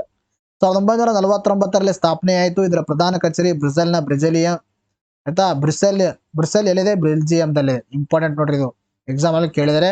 ಒಟ್ಟು ಸದಸ್ಯ ರಾಷ್ಟ್ರಗಳು 32. ಪ್ರಧಾನ ಕಾರ್ಯದರ್ಶಿ ಆದರೆ ಜೇನ್ಸ್ ಸ್ಟೋಲೆನ್ಬರ್ಗ್ ಅವರು ಪ್ರಧಾನ ಕಾರ್ಯದರ್ಶಿಯಾಗಿ ಕಾರ್ಯವನ್ನ ನಿರ್ವಹಿಸ್ತಾ ಇದ್ದಾರೆ. ಪ್ರಸ್ತುತ ಮುಖ್ಯ ಚುನಾವಣಾ ಆಯುಕ್ತರು ಯಾರು ಅಂತ ಪ್ರಶ್ನೆ ಕೇಳಿದರೆ ಇದಕ್ಕೆ ಸರಿಯಾಗಿರ್ತಕ್ಕಂಥ ಉತ್ತರ ರಾಜೀವ್ ಕುಮಾರ್. ನೋಡಿ, ಇದೆಲ್ಲ ಇಶ್ಯೂ ಬಗ್ಗೆ ನಿಮ್ಗೆ ಈಗಾಗಲೇ ನಾನು ಹೇಳಿದ್ದೀನಿ ಚುನಾವಣಾ ಆಯೋಗದ ಬಗ್ಗೆ. ಈ ಅರುಣ್ ಕುಮಾರ್ ಅವರು ದಿಢೀರ್ನೆ ಇದು ರಾಜೀನಾಮೆ ನೀಡದಕ್ರ ಇದ್ರ ಮೇಲೆ ಅವಾಗ ಪ್ರಶ್ನೆ ಕೇಳಲಾಗಿತ್ತು. ಚುನಾವಣಾ ಆಯೋಗದ ಬಗ್ಗೆ ಎಲ್ಲಾ ಸ್ಪಷ್ಟತೆಯನ್ನು ನಿಮಗೆ ನೀಡಿದ್ದೀನಿ ನಾನು. 2024ರ ಮಿಸ್ ವರ್ಲ್ಡ್ ಕಿರೀಟ ಮುಡಿಗೇರಿಸಿಕೊಂಡವರು ಯಾರು ಅಂತ ಪ್ರಶ್ನೆ ಕೇಳಿದರೆ ಅದಕ್ಕೆ ಸರಿಯಾಗಿರ್ತಕ್ಕಂಥ ಉತ್ತರ Kristina Pizkova is the right answer. 28 ವರ್ಷಗಳ ಬಳಿಕ ಭಾರತದಲ್ಲಿ ನಡೆದ ಮಿಸ್ ವರ್ಲ್ಡ್ ಸ್ಪರ್ಧೆಯಲ್ಲಿ ಜಗ್ ಗಣರಾಜ್ಯದ ಸುಂದರಿ ಕ್ರಿಸ್ಟಿನಾ ಪಿಜಕೋವಾ ವಿಜೇತರಾಗಿದ್ದಾರೆ. ಇದು ಜಮ್ಮು ಕಾಶ್ಮೀರದಲ್ಲಿ ನಡೆದಿತ್ತು. ಅರ್ಥ ಆಯ್ತಾ. ಲೆಬನಾನ್ ಸುಂದರಿ ಯಸ್ಮಿನಾ ಮೊದಲ ರನ್ನರ್ ಅಪ್ ಆಗಿ ಹೊರಹೊಮ್ಮಿದ್ದಾರೆ. ಈ ನಡುವೆ ಭಾರತ ಸುಂದರಿಯಾಗಿರ್ತಕ್ಕಂಥ ಕನ್ನಡತಿ ಸಿನಿ ಶೆಟ್ಟಿ ಅವರು ಆ ಒಂದು ಸ್ಪರ್ಧೆಯಿಂದ ಹೊರಬಿದ್ದಿದ್ದಾರೆ. ಇವರು ವಿಜೇತವಾಗಿಲ್ಲ, ವಿಫಲವಾಗಿದೆ. ಭಾರತ ಈ ಪ್ರಶಸ್ತ ಪ್ರಶಸ್ತಿಯನ್ನು 6 ಸಲ ಗೆದ್ದುಕೊಂಡಿದೆ. ಯಾರ್ಯಾರು ಗೆದ್ದುಕೊಂಡಿದ್ದಾರೆ ಅಂತಕ್ಕಂಥದ್ದು ಮಾತಾಡ್ತಾ ಬಂದಾಗ ಕಿಂತ ಮುಂಚಿತವಾಗಿ ಅಂತಾರಾಷ್ಟ್ರೀಯ ಮಟ್ಟದ 4 ಸೌಂದರ್ಯ ಪ್ರಶಸ್ತಿಗಳು ಗೊತ್ತಿರಲಿ. Miss world, miss universe, miss international, miss earth ಪ್ರಾರಂಭವಾಗಿದ್ದು ಗೊತ್ತಿರಲಿ. ತದನಂತರದಲ್ಲಿ ನೀಡುವ ದೇಶಗಳು UK, America, Japan, Philippines. Important ಆಗಿರ್ತಕ್ಕಂಥ ಇನ್ಫಾರ್ಮೇಶನ್ ಇದು. ಇನ್ನು ಯಾರ್ಯಾರು ಪಡೆದುಕೊಂಡಿದ್ದಾರೆ? ಐಶ್ವರ್ಯ ರೈ ಅವರು ಪಡೆದುಕೊಂಡಿದ್ದಾರೆ, ರೀಟಾ ಫರಿಯಾ ಅವರು ಪಡೆದುಕೊಂಡಿದ್ದಾರೆ. ಅರ್ಥ ಆಯ್ತಾ? ಸ್ವಲ್ಪ ಫಸ್ಟ್ ಸೆಕೆಂಡ್ ಆಗಬೇಕು. ಡಯಾನಾ ಹೆಡನ್ ಅವರು ಪಡೆದುಕೊಂಡಿದ್ದಾರೆ. ಇನ್ನು ಎಕ್ತಾ ಮುಖಿ ಅವರು ಪಡೆದುಕೊಂಡಿದ್ದಾರೆ. ಪ್ರಿಯಾಂಕಾ ಚೋಪ್ರಾ ಅವರು, ಇನ್ನು ಮಾನುಷಿ ಚಿಲ್ಲರ್ ಅವರು.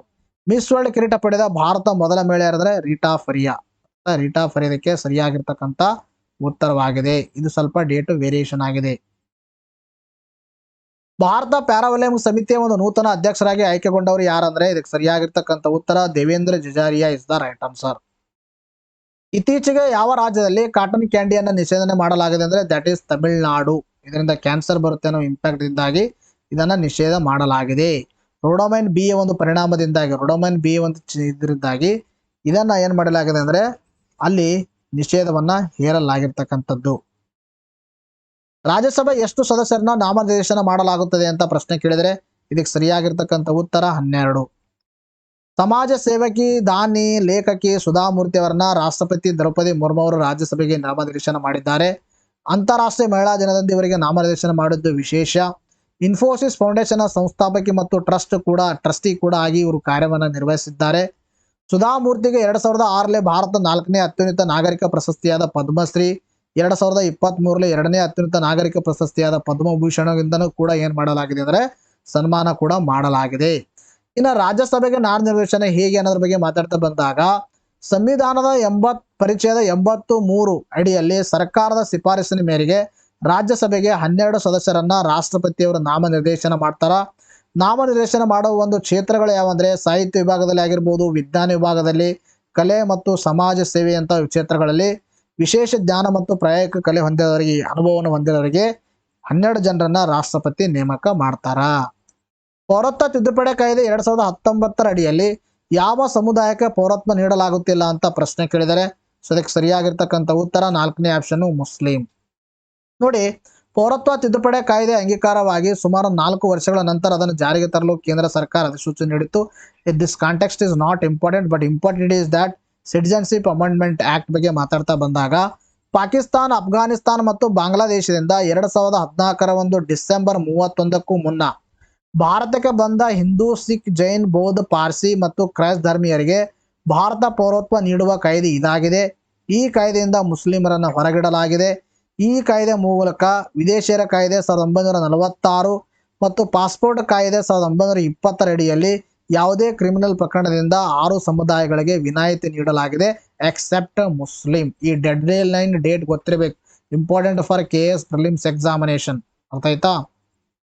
ಸಿಟಿಜನ್ಶಿಪ್ ಅಮೆಂಡ್ಮೆಂಟ್ ಆಕ್ಟ್ 2019 ಬಗ್ಗೆ ಮಾತಾಡ್ತಾ ಬಂದಾಗ ಇದು ಧರ್ಮದ ಆಧಾರದ ಮೇಲೆ ನೀಡುವ ಒಂದು ಪೌರತ್ವ ಒದಗಿಸುತ್ತದೆ. 1985ರ ಅಸ್ಸಾಂ ಒಪ್ಪಂದಕ್ಕೆ ಇದು ಒಂದು ವಿರುದ್ಧವಾಗಿರ್ತಕ್ಕಂಥದ್ದು. ಇದರ ಒಂದು ಕಾಳಜಿಗಳು, ಚಾಲೆಂಜಸ್ಗಳು, ಇದು 14ನೇ ಒಂದು ಏನ್ ಮಾಡುತ್ತಂದ್ರೆ ಹಕ್ಕನ್ನ ಉಲ್ಲಂಘನೆ ಮಾಡುತ್ತೆ. ರಾಷ್ಟ್ರೀಯ ಪೌರತ್ವ ನೋಂದಣಿ ದಟ್ ಈಸ್ NRC. ಅರ್ಥ ಆಯ್ತಾ? ದೇಶದ ಎಲ್ಲಾ ನಾಗರಿಕರ ವಿವರಗಳನ್ನು ಒಳಗೊಂಡ ಪಟ್ಟಿಯಾಗಿದೆ. 1955ರಲ್ಲಿ ಪೌರತ್ವ ಕಾಯ್ದೆಯಲ್ಲಿ NRC ರಚನೆ ಮತ್ತು ನಿರ್ವಹಣೆ ಬಗ್ಗೆ ಅವಕಾಶವನ್ನು ಕಲ್ಪಿಸಲಾಗಿದೆ. ಇಂಪಾರ್ಟೆಂಟು. ಈ ಪ್ರಕಾರ 2003ರಲ್ಲಿ ವಾಜಪೇಯಿ ಸರ್ಕಾರ ರಾಷ್ಟ್ರೀಯ ಪೌರತ್ವ ನೋಂದಣಿ ನಿಯಮಗಳನ್ನು ರೂಪಿಸಿತು. ಈ ನಿಯಮಗಳ ಪ್ರಕಾರವೇ ಅಸ್ಸಾಂನಲ್ಲಿ NRC ಜಾರಿಗೆ ತರಲಾಯಿತು. NRC ಜಾರಿಗೆ ಬಂದರೆ ಯಾವುದೇ ಕುಟುಂಬದ ಮುಖ್ಯಸ್ಥನು ತನ್ನ ಮತ್ತು ತನ್ನ ಕುಟುಂಬದ ಸದಸ್ಯರ ಒಂದು ಹೆಸರನ್ನು ನೋಂದಾಯಿಸಬೇಕಾಗುತ್ತದೆ. ಕುಟುಂಬದ ಸದಸ್ಯರ ದಾಖಲೆಗಳನ್ನು ಸಲ್ಲಿಸಬೇಕಾಗುತ್ತದೆ. ಆತ ಸಲ್ಲಿಸಿದ ದಾಖಲೆಗಳನ್ನು ಬ್ಲಾಕ್ ಮಟ್ಟದ ನೋಂದಣಿಗಾರರು ಪರಿಶೀಲಿಸಿ ಪೌರತ್ವ ನೋಂದಣಿಯನ್ನು ನೀಡಲಾಗುತ್ತೆ. ಅರ್ಥ ಆಯ್ತಾ? NRC ಬಗ್ಗೆ ಗೊತ್ತಿರಬೇಕು, ಎಲ್ಲಿ ಉಲ್ಲೇಖವನ್ನ ಮಾಡಿದ್ದಾರೆ, ಯಾರ ನಿಯಮಗಳನ್ನು ರಚನೆ ಮಾಡಿದ್ದಾರೆ, ಇದು ಜಾರಿಗೆ ಬಂದ್ರೆ ಏನಾಗುತ್ತೆ, ಆಮೇಲೆ ಇದನ್ನ ನೀಡುವ ಅಧಿಕಾರ ಯಾರಿಗಿದೆ, ಅರ್ಥ ಆಯ್ತಾ? ದಾಖಲೆಗಳನ್ನ ಕೊಡಬೇಕಾಗತ್ತೆ. ದಾಖಲೆಗಳನ್ನ ಸರಿಯಾಗಿದ್ದರೆ ಆ ಕುಟುಂಬವು ಭಾರತೀಯ ಕುಟುಂಬ ಎಂದು ಸಾಬೀತಾಗುತ್ತದೆ ಮತ್ತು ಅವರು ಪೌರತ್ವ ಉಳಿಯುತ್ತದೆ. ಅರ್ಥ ಆಯ್ತಾ? ಪರಿಶೀಲನಾ ವೇಳೆ ದಾಖಲೆಗಳು ನಕಲಿ ಎಂದು ಅನುಮಾನ ಬಂದರೆ, ಕುಟುಂಬದ ಸದಸ್ಯರು ಅಥವಾ ವ್ಯಕ್ತಿಗಳು ಸಲ್ಲಿಸಿರುವ ದಾಖಲೆಗಳು ಪರಸ್ಪರ ತಾಳೆಯಾಗದೇ ಇದ್ದರೆ, ವ್ಯಕ್ತಿಗಳ ದಾಖಲೆಗಳು ಮತ್ತು ಸರ್ಕಾರದ ದಾಖಲೆಗಳು ಪರಸ್ಪರ ತಾಳೆಯಾಗದೇ ಇದ್ದರೆ ಅಂತವರ ಪೌರತ್ವವನ್ನು ತಡೆ ಹಿಡಿಯಲಾಗುತ್ತದೆ ಮತ್ತೇನ್ ಮಾಡ್ತಾರೆ ಇನ್ವೆಸ್ಟಿಗೇಷನ್ ಮಾಡ್ತಾರೆ. ನೆಕ್ಸ್ಟ್ ಪ್ರಶ್ನೆ, ಅಗ್ನಿ 5 ಯಾವ ರೀತಿಯ ಕ್ಷಿಪಣಿಯಾಗಿದೆ ಅಂತ ಪ್ರಶ್ನೆನ ಕೇಳಿದರೆ ಇದು ಭೂಮಿಯಿಂದ ಭೂಮಿಗೆ ಚಿಮ್ಮುವ ಕ್ಷಿಪಣಿಯಾಗಿದೆ. ಇದಕ್ಕೆ 3ನೇ ಆಪ್ಷನ್ ಸರಿಯಾಗಿರ್ತಕ್ಕಂಥ ಉತ್ತರ. ದೇಶೀಯ ತಂತ್ರಜ್ಞಾನವನ್ನು ಬಳಸಿಕೊಂಡು DRDO ಮಿಷನ್ ದಿವ್ಯಾಸ್ತ್ರ ಅಡಿಯಲ್ಲಿ ಅಭಿವೃದ್ಧಿಪಡಿಸಲಾಗಿರುವ ಕ್ಷಿಪಣಿ ಅಗ್ನಿ 5 ಪರೀಕ್ಷಾರ್ಥವನ್ನು ಯಶಸ್ವಿಯಾಗಿದೆ. ಇದ್ರ 5000 ಕಿಲೋಮೀಟರ್ ದೂರದ ಗುರಿಯನ್ನು ತಲುಪಬಲ್ಲ ಒಂದು ಶಕ್ತಿಶಾಲಿ ಮಿಸೈಲ್ ಯಾವುದಂದ್ರೆ ಅಗ್ನಿ 5 ಅಂತಕ್ಕಂಥದ್ದು. ಇದು ಮೇಲ್ಮೈಯಿಂದ ಮೇಲ್ಮೈಗೆ ಚಿಮ್ಮುವ ಒಂದು ballistic missile. It is one of the ballistic missile. ಇದರ ಸಾಮರ್ಥ್ಯ ಗೊತ್ತಿರಲಿ, ಆಮೇಲೆ ಯಾವ ರೀತಿಯಿಂದ ಯಾವ ರೀತಿ ಚಿಮ್ಮುತ್ತೆ ಅಂತಕ್ಕಂಥ ಮಾಹಿತಿ ಗೊತ್ತಿರಲಿ. ವಿಧವಾ ಪುನರ್ವಿವಾಹ ಪ್ರೋತ್ಸಾಹ ಯೋಜನೆ ಜಾರಿಗೆ ತಂದ ಭಾರತ ಮೊದಲ ರಾಜ್ಯ ಯಾವುದು ಅಂತ ಪ್ರಶ್ನೆ ಕೇಳಿದರೆ ಅದಕ್ಕೆ ಸರಿಯಾಗಿರ್ತಕ್ಕಂಥ ಉತ್ತರ Jharkhand is the right answer. ವಿಧವಾ ಪುನರ್ವಿವಾಹ ಪ್ರೋತ್ಸಾಹ ಯೋಜನೆ ಜಾರ್ಖಂಡ್ ಜಾರಿಗೆ ತಂದಿದೆ. ಈ ತರ ಯೋಜನೆ ಜಾರಿಗೆ ತಂದ ದೇಶದ ಮೊದಲ ರಾಜ್ಯವಾಗಿ ಹೊರಹೊಮ್ಮಿರ್ತಕ್ಕಂಥದ್ದು ಜಾರ್ಖಂಡ್. ಈ ಯೋಜನೆಯಡಿಯಲ್ಲಿ ಗಂಡನ ಮರಣ ನಂತರ ಮದುವೆಯಾಗಲು ಆಯ್ಕೆ ಮಾಡುವ ಮಹಿಳೆಯರಿಗೆ ಸರ್ಕಾರದಿಂದ 2 ಲಕ್ಷ ರೂಪಾಯಿಗಳನ್ನ ನೀಡಲಾಗುತ್ತೆ ಧನ ಸಹಾಯವಾಗಿ. ಅರ್ಥ ಆಯ್ತಾ? ಈ ಒಂದು ವಿಧವಾ ಪುನರ್ವಿವಾಹ ಪ್ರೋತ್ಸಾಹನ ಯೋಜನೆ ಜಾರಿಗೆ ತಂದ ಭಾರತ ಮೊದಲ ರಾಜ್ಯದ ಜಾರ್ಖಂಡ್. ಮಹಿಳಾ ಸಬಲೀಕರಣಕ್ಕೆ ಇದು ಪ್ರಮುಖವಾಗಿರ್ತಕ್ಕಂಥ ಪಾತ್ರವನ್ನ ವಹಿಸುತ್ತೆ. ಒಂದು ದೇಶ ಒಂದು ಚುನಾವಣೆ ಕುರಿತು ವರದಿ ಸಲ್ಲಿಸುವ ಸಮಿತಿಯ ಮುಖ್ಯಸ್ಥರು ಯಾರಂದ್ರೆ Ramnath Kovind is the right answer. Important ನೋಡ್ರಿ, ಇದರ ಸಾಧಕಗಳೇನು ಬಾಧಕಗಳೇನು ಇನ್ ಡೆಪ್ತ್ ವಿಡಿಯೋದಲ್ಲಿ ಕೂಡ ಕೊಟ್ಟಿದೀವಿ, ನಮ್ಮ ಮ್ಯಾಗಝಿನ್ ಅಲ್ಲಿ ಕೂಡ ಕವರ್ ಮಾಡಿದೀವಿ. ಅರ್ಥ ಆಯ್ತಾ? ಚುನಾವಣಾ ಬಾಂಡ್ಗಳನ್ನು ಹೊರಡಿಸುವ ಬ್ಯಾಂಕ್ ಯಾವುದಾಗಿತ್ತು ಅಂತ ಪ್ರಶ್ನೆ ಕೇಳಿದರೆ ಅದಕ್ಕೆ ಸರಿಯಾಗಿರ್ತಕ್ಕಂಥ ಉತ್ತರ SBI. ಸೊ ತಮ್ಮೆಲ್ಲರಿಗೂ ಗೊತ್ತಿದೆ, ಚುನಾವಣಾ ಬಾಂಡ್ಗಳನ್ನ ಅನ್ಕಾನ್ಸ್ಟಿಟ್ಯೂಷನಲ್ ಅಂತ ಡಿಕ್ಲೇರ್ ಮಾಡಲಾಗಿದೆ. ಸುಪ್ರೀಂ ಕೋರ್ಟ್ ಆದೇಶದಂತೆ ಸ್ಟೇಟ್ ಬ್ಯಾಂಕ್ ಆಫ್ ಇಂಡಿಯಾ ಸಲ್ಲಿಸಿದ ಚುನಾವಣಾ ಬಾಂಡ್ ವರದಿಯನ್ನ ಕೇಂದ್ರ ಚುನಾವಣಾ ಆಯೋಗ ಸಾರ್ವಜನಿಕವಾಗಿ ಪಬ್ಲಿಕ್ ಮಾಡಿದೆ. ಪಬ್ಲಿಕ್ ಮಾಡೋ ಮುಖಾಂತರ ಸರ್ಕಾರದ ಒಂದು ನಿಯತಿ ಏನಿತ್ತು ಅನ್ನೋದು ಪಬ್ಲಿಕ್ ಗೊತ್ತಾಗಿದೆ. 2019 ಮತ್ತು 2024 ನಡುವೆ ರಾಜಕೀಯ ಪಕ್ಷಗಳಿಗೆ ದೇಣಿ ನೀಡಿದ ಕಂಪನಿಗಳ ಮಾಹಿತಿ ಇದೇನ್ ಮಾಡುತ್ತೆ ಒದಗಿಸುತ್ತೆ. ಇದ್ರ ಬಗ್ಗೆ ಮಾತಾಡ್ತಾ ಬಂದಾಗ ಚುನಾವಣಾ ಬಾಂಡ್ಗಳ ಬಗ್ಗೆ, ಭಾರತದಲ್ಲಿ ಚುನಾವಣಾ ಬಾಂಡ್ ವ್ಯವಸ್ಥೆಯನ್ನ 2017ರಲ್ಲಿ ಹಣಕಾಸು ಮಸೂದೆ ಮೂಲಕ ನೋಡ್ರಿ ಮನಿ ಬಿಲ್ ಮುಖಾಂತರ ಪರಿಚಯಿಸಲಾಯಿತು. ಅದನ್ನ 2018ರಲ್ಲಿ ಜಾರಿಗೆ ತರಲಾಯಿತು. 2017ರಲ್ಲಿ ಮನಿ ಬಿಲ್ ಮುಖಾಂತರ 2018ರಲ್ಲಿ ಜಾರಿಗೆ ಬಂದಿದ್ದು. ಪ್ರಾಮಿಸರಿ ನೋಟ್ಗಳಂತ ಹಣದ ಸಾಧನಗಳಾಗಿವೆ. ಇದನ್ನ SBI ನಿಂದ ಕಂಪನಿಗಳು ವ್ಯಕ್ತಿಗಳು ಖರೀದಿ ರಾಜಕೀಯ ಪಕ್ಷಗಳಿಗೆ ದೇಣಿಗೆಯನ್ನು ನೀಡಬಹುದು. ಅರ್ಥ ಆಯ್ತಾ? ಏನ್ ಮಾಡಬಹುದು, ಈ ಒಂದು ಕಂಪನಿಗಳಿಂದ ತಗೊಂಡು SBI ಇಂದ ಬಾಂಡ್ಗಳನ್ನ ಖರೀದಿ ಮಾಡಿ ಪರ್ಟಿಕ್ಯುಲರ್ ಆಗಿರ್ತಕ್ಕಂಥ ಯಾವುದೇ ಪಕ್ಷಕ್ಕೆ ಏನ್ ಮಾಡೋದಾಗಿತ್ತು ದೇಣಿಗೆಯನ್ನ ನೀಡಬಹುದಾಗಿತ್ತು. ಈ ಬಾಂಡ್ಗಳು ಒಬ್ಬ ವ್ಯಕ್ತಿ ಅಥವಾ ಹಲವು ವ್ಯಕ್ತಿಗಳು ಸೇರಿ ಜಂಟಿಯಾಗಿ ಖರೀದಿಸಬಹುದು. 1,000, 10,000, 1 ಲಕ್ಷ, 10 ಲಕ್ಷ, 1 ಕೋಟಿ ಒಂದು ಮುಖಬೆಲೆ ಬಾಂಡ್ಗಳನ್ನು ಕೂಡ ನೀಡಲಾಗಿದೆ. ವಿತರಣಾ ದಿನಾಂಕದಿಂದ 15 ದಿನವರೆಗೆ ಇದು ಮಾನ್ಯವಾಗ್ತಾ ಇತ್ತು. ಇನ್ನು ಇದನ್ನ ಯಾವ ಪಕ್ಷಕ್ಕೆ ಆಹಾರವಾಗಿರ್ತಾವೆ ಈ ಒಂದು ಬಾಂಡ್ಗಳು ಪಡಿಬೇಕಂದ್ರೆ ಲೋಕಸಭೆ ಅಥವಾ ರಾಜ್ಯಸಭಾ ವಿಧಾನಸಭೆಯಲ್ಲಿ ಕಳೆದ ಸಾರ್ವತ್ರಿಕ ಚುನಾವಣೆಯಲ್ಲಿ ಕನಿಷ್ಠ 1% ಮತಗಳನ್ನು 1% ಮತಗಳನ್ನು ಪಡೆದ ರಾಜ್ಯ ಅಥವಾ ಈ ಒಂದು ನ್ಯಾಷನಲ್ ಪಾರ್ಟಿಗಳು ಇದಕ್ಕೆ ಒಂದು ಅರ್ಹರಾಗಿರ್ತಾವೆ. ಕಳೆದ ರಾಜ್ಯ ವಿಧಾನಸಭೆ ಅಥವಾ ಲೋಕಸಭೆಯಲ್ಲಿ 1% ಮತಗಳನ್ನು ಪಡೆದಿರಬೇಕಾಗಿತ್ತು. ಬಟ್ ಇದು ಏನಾಗಿದೆ ಅಂದ್ರೆ ಈಗ ಅನ್ಕಾನ್ಸ್ಟಿಟ್ಯೂಷನಲ್ ಡಿಕ್ಲೇರ್ ಮಾಡಿದೆ.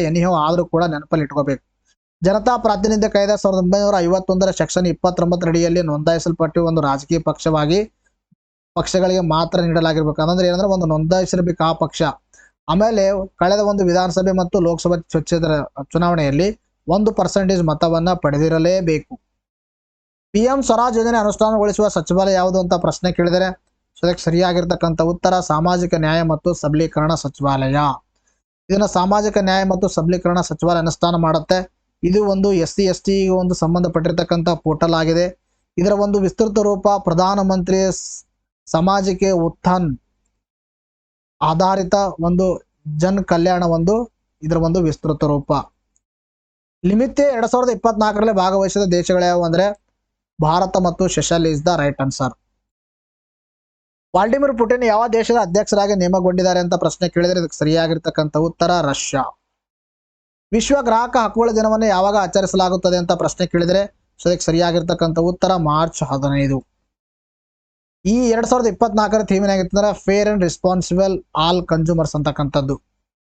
ಏಕರೂಪ ನಾಗರಿಕ ಸಂಹಿತೆ ಜಾರಿಗೆ ತಂದ ಸ್ವತಂತ್ರ ಭಾರತ ಮೊದಲ ರಾಜ್ಯ ಯಾವುದು ಅಂತ ಪ್ರಶ್ನೆ ಕೇಳಿದರೆ ಇದಕ್ಕೆ ಸರಿಯಾಗಿರ್ತಕ್ಕಂಥ ಉತ್ತರ ಉತ್ತರಾಖಂಡ್. ಇಂಪಾರ್ಟೆಂಟ್.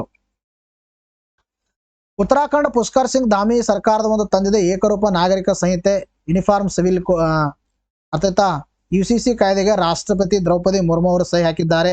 ಬಳಿಕ ರಾಜ್ಯ ಸರ್ಕಾರ ಇದರ ಜಾರಿಗೆ ಬುಧವಾರ ಅಧಿಸೂಚನೆ ಇದನ್ನು ನೆನಪಿಟ್ಟುಕೋಬೇಡಿ. ಇದರೊಂದಿಗೆ UCC ಹೊಂದಿದ ಸ್ವತಂತ್ರ ಭಾರತದ ಮೊದಲ ರಾಜ್ಯ ಎಂಬ ಹೆಗ್ಗಳಿಕೆಗೆ ಉತ್ತರಾಖಂಡ್ ಪಾತ್ರವಾಗಿದೆ. ಆಯ್ತಾ, UCCಯನ್ನ ಜಾರಿಗೆ ತಂದ ಮೊಟ್ಟ ಮೊದಲ ಒಂದು ರಾಜ್ಯ ಯಾವುದಾದ್ರೂ ಇದ್ರೆ ಅದು ಉತ್ತರಾಖಂಡ್. ದೇಶದ ಮೊದಲ ತಾಳೆ ಎಣ್ಣೆ ಸಂಸ್ಕರಣಾ ಘಟಕವನ್ನು ಯಾವ ರಾಜ್ಯದಲ್ಲಿ ಪ್ರಾರಂಭಿಸಲಾಗಿದೆ? That is Arunachal Pradesh is the right answer. ಇತ್ತೀಚೆಗೆ ಮಿಥೇನ್ ಸ್ಯಾಟ್ ಉಡಾವಣೆ ಮಾಡಿದ ಸಂಸ್ಥೆ ಯಾವುದು ಅಂತ ಪ್ರಶ್ನೆ ಕೇಳಿದರೆ ಇದಕ್ಕೆ ಸರಿಯಾಗಿರ್ತಕ್ಕಂಥ ಉತ್ತರ space X. Space exploration technology corporation space X ಇತ್ತೀಚೆಗೆ ಒಂದು ಫಾಲ್ಕನ್ ರಾಕೆಟ್ ಸಹಾಯದಿಂದ ಮಿಥೇನ್ ಸ್ಯಾಟ್ ಅನ್ನ ಉಡಾವಣೆ ಮಾಡಿದೆ. ಇದು ಪ್ರಪಂಚದಾದ್ಯಂತ ತೈಲ ಮತ್ತು ಅನಿಲ ಕಂಪನಿಗಳಿಂದ ಮಿಥೇನ್ ಹೊರಸೂಸುವಿಕೆಯನ್ನು ಮೇಲ್ವಿಚಾರಣೆ ಮಾಡುತ್ತದೆ.